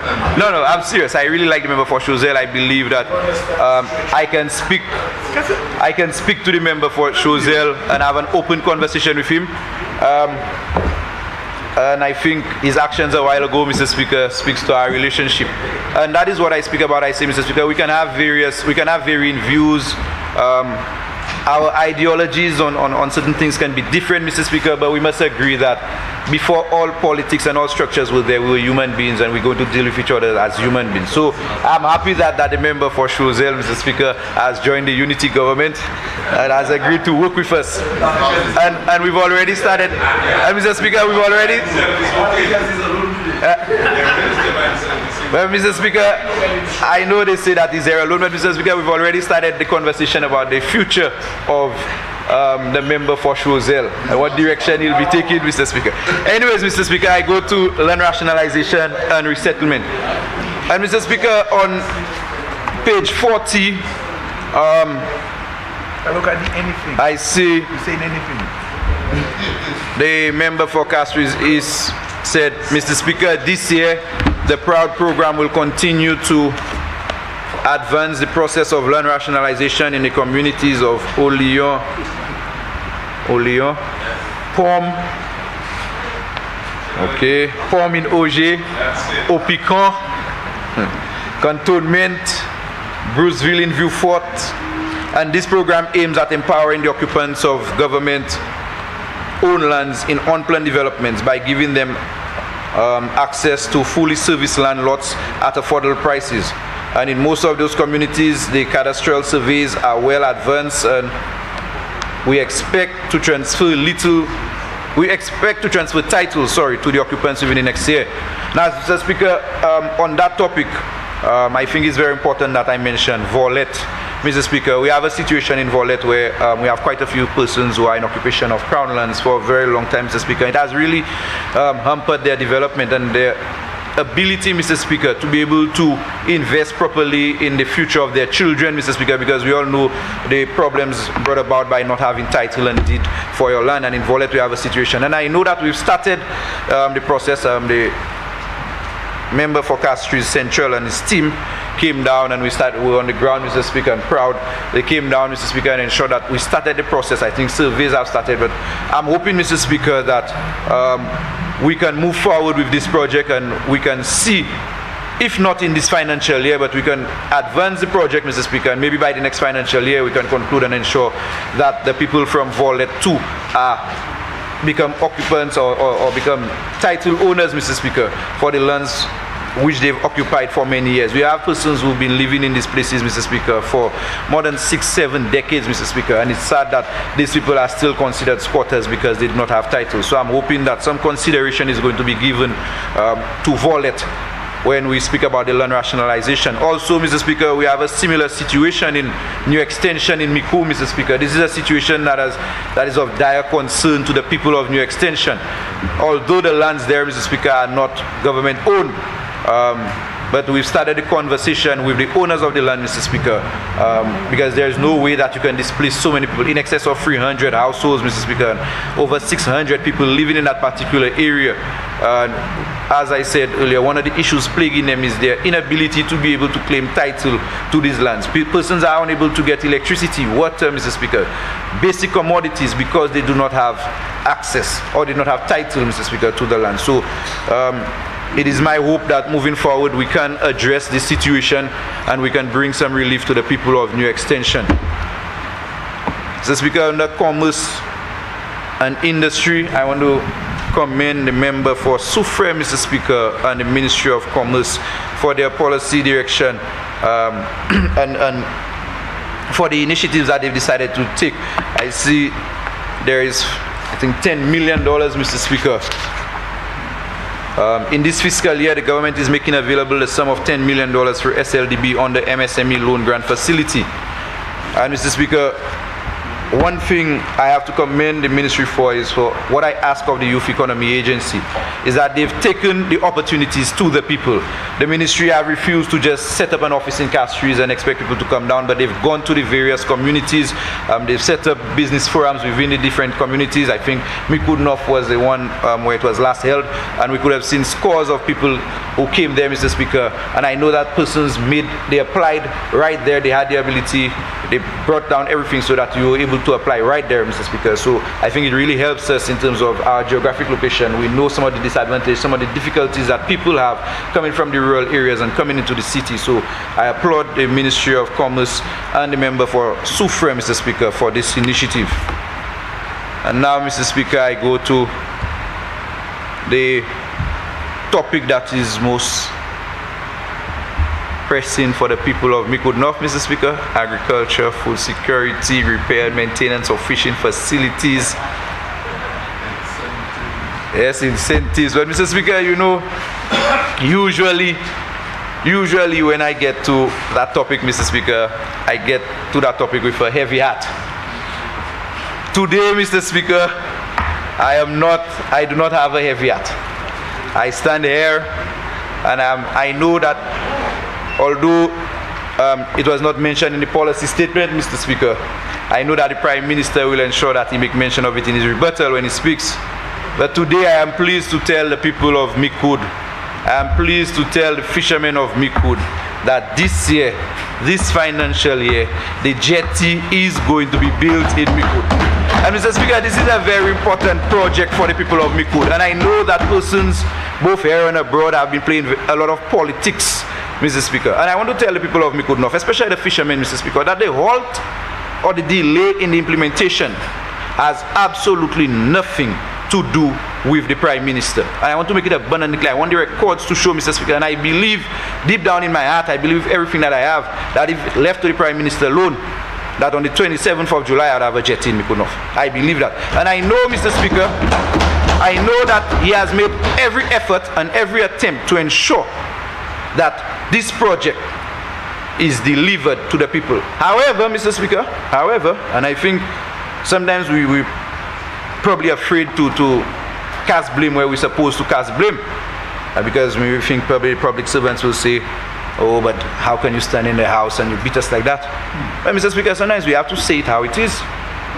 And Mr. Speaker, I think implementation, the government comes here, we have to go out there, find the monies to implement projects, but we are not the custodians of these projects. We are not the one doing the implementation of these projects. We have technical people within the ministries who are charged with the responsibility to ensure that you go ahead with the government's agenda, you implement what the plans and the agenda of the government. And Mr. Speaker, I feel at times there are persons, maybe with political motive or otherwise, Mr. Speaker, maybe competencies, I'm not sure, Mr. Speaker, who deliberately, and I have to say deliberate, Mr. Speaker, try to find ways to halt certain government projects, Mr. Speaker, who deliberately slow down the implementation of government projects for political gain, because your party is not in power. You're not going to expedite the initiatives of this government or implement the initiative of this government. And Mr. Speaker, I think that is one of the problems that I've had with my Mikud jetty. Because as I said, I believe left to the Prime Minister alone, I would have had my jetty a very long time.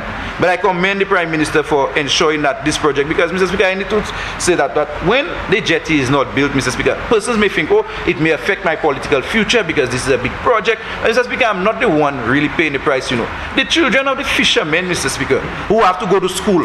And I heard the member for Denry in his presentation spoke about fish landings, Mr. Speaker, and he said it was influenced by an improvement in the climatic conditions coupled with a reduction in the amount of sargassum seaweed. We did not have a reduction in sargassum seaweed in Mikud North.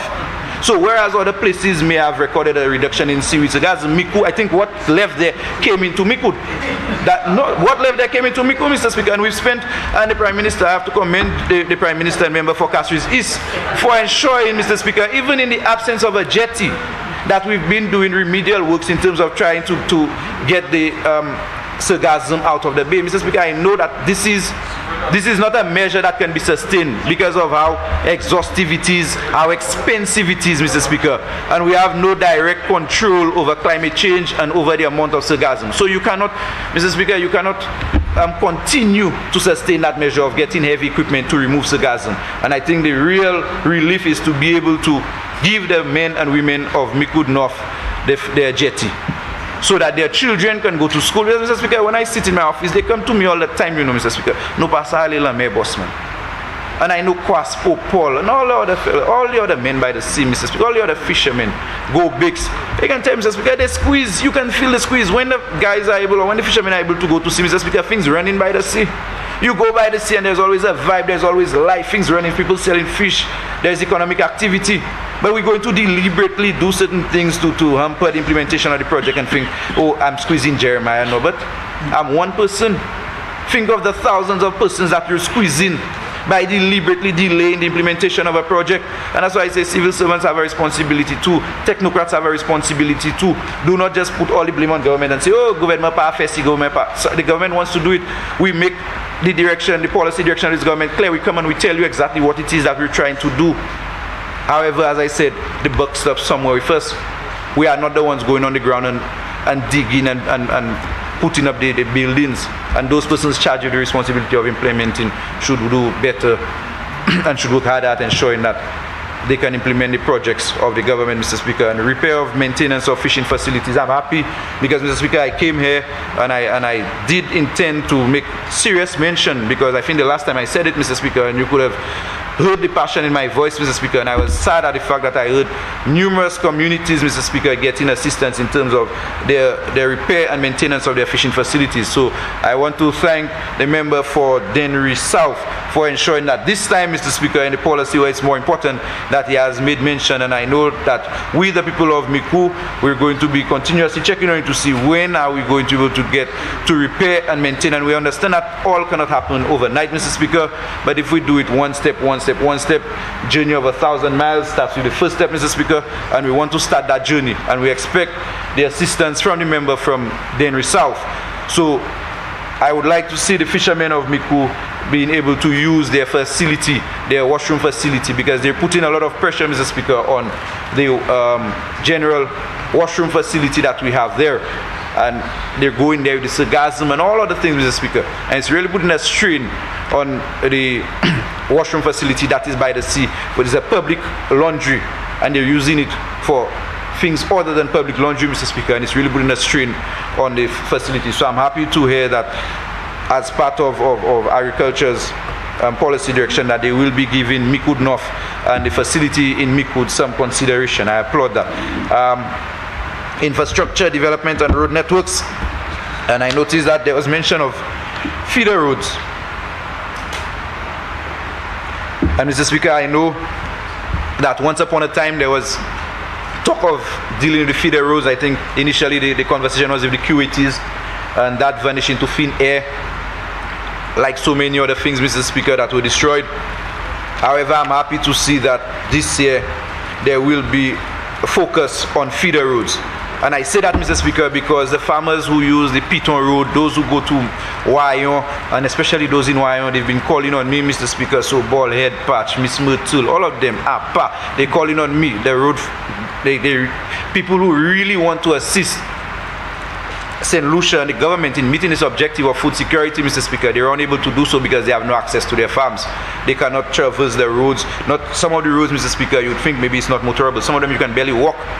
And that is because these roads have been left unattended for many years. After the fall of the banana industry, we've not given or placed any emphasis on this road. So I look forward to the Day Point Hill, Mr. Speaker. A lot of people are not able to go up Day Point right now because we can only use our CDP funds to do this much.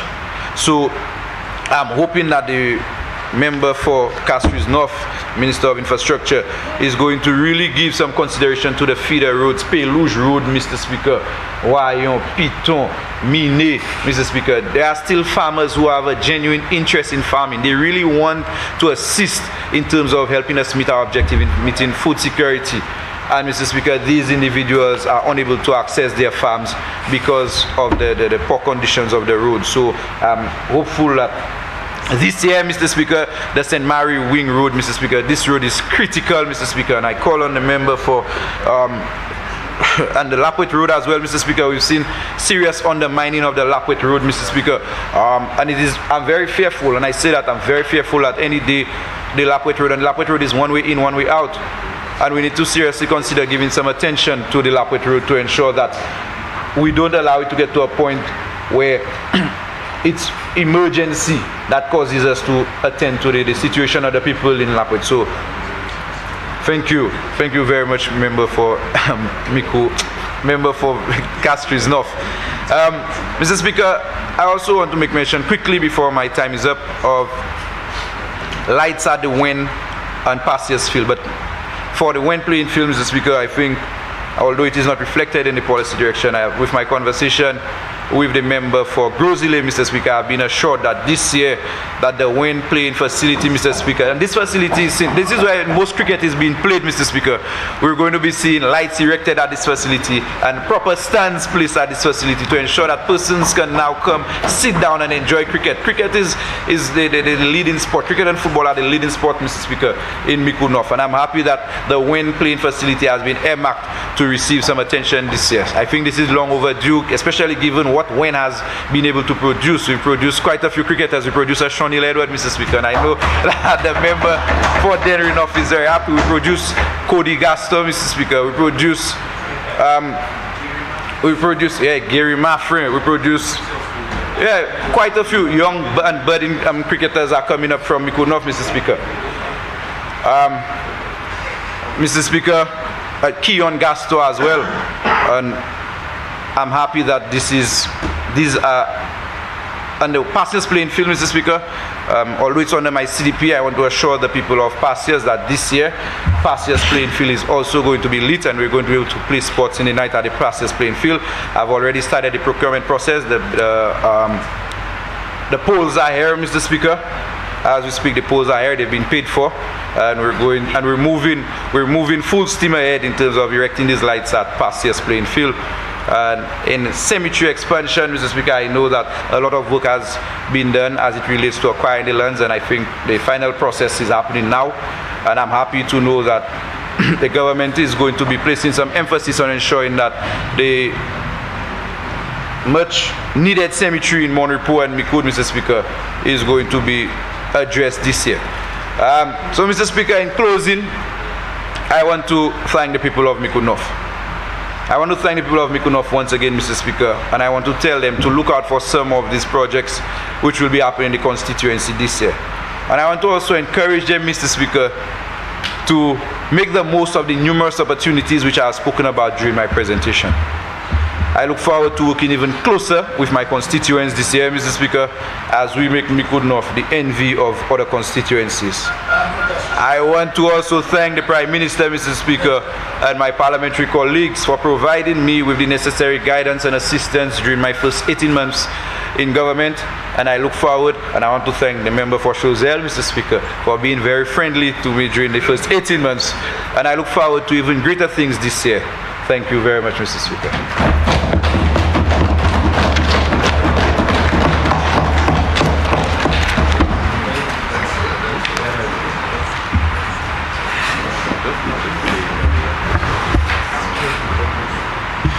Leader of Government Business. Mr. Speaker, I move that this House stands suspended until 2 p.m. Honourable members, the question is that this sitting be suspended until 2 p.m. I now put the question. As many as of their opinion say aye. Aye. As many as of a contrary opinion say no. I think the ayes have it. The ayes have it. Sitting suspended.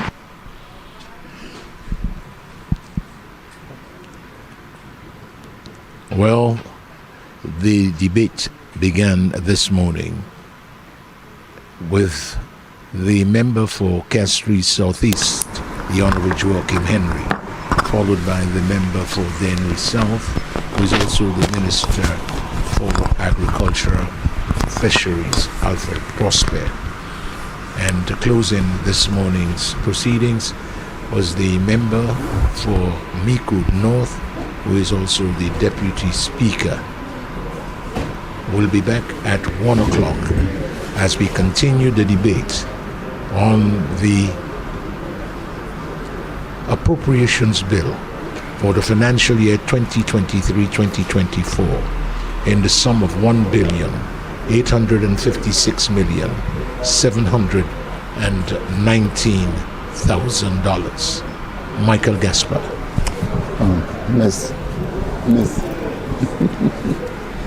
Merci un peu là, Winston.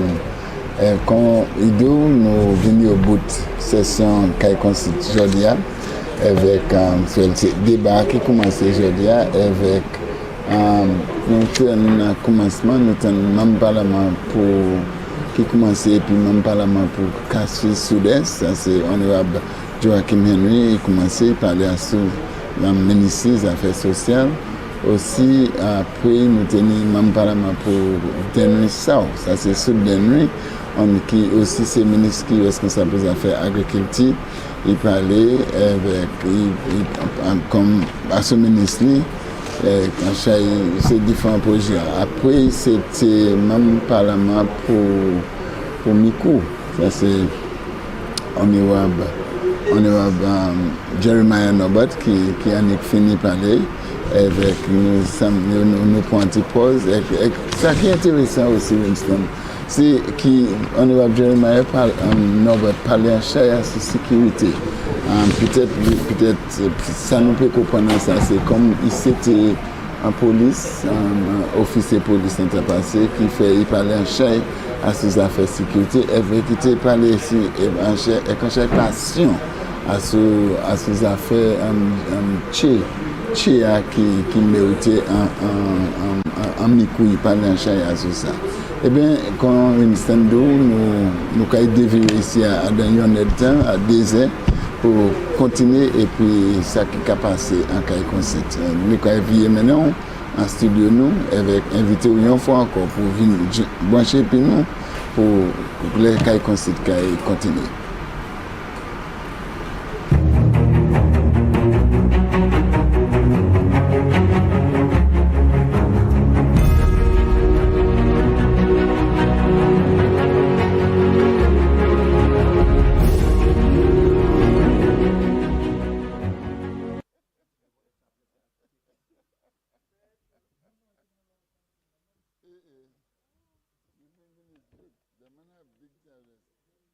Venez, venez, venez, venez, venez, venez, venez,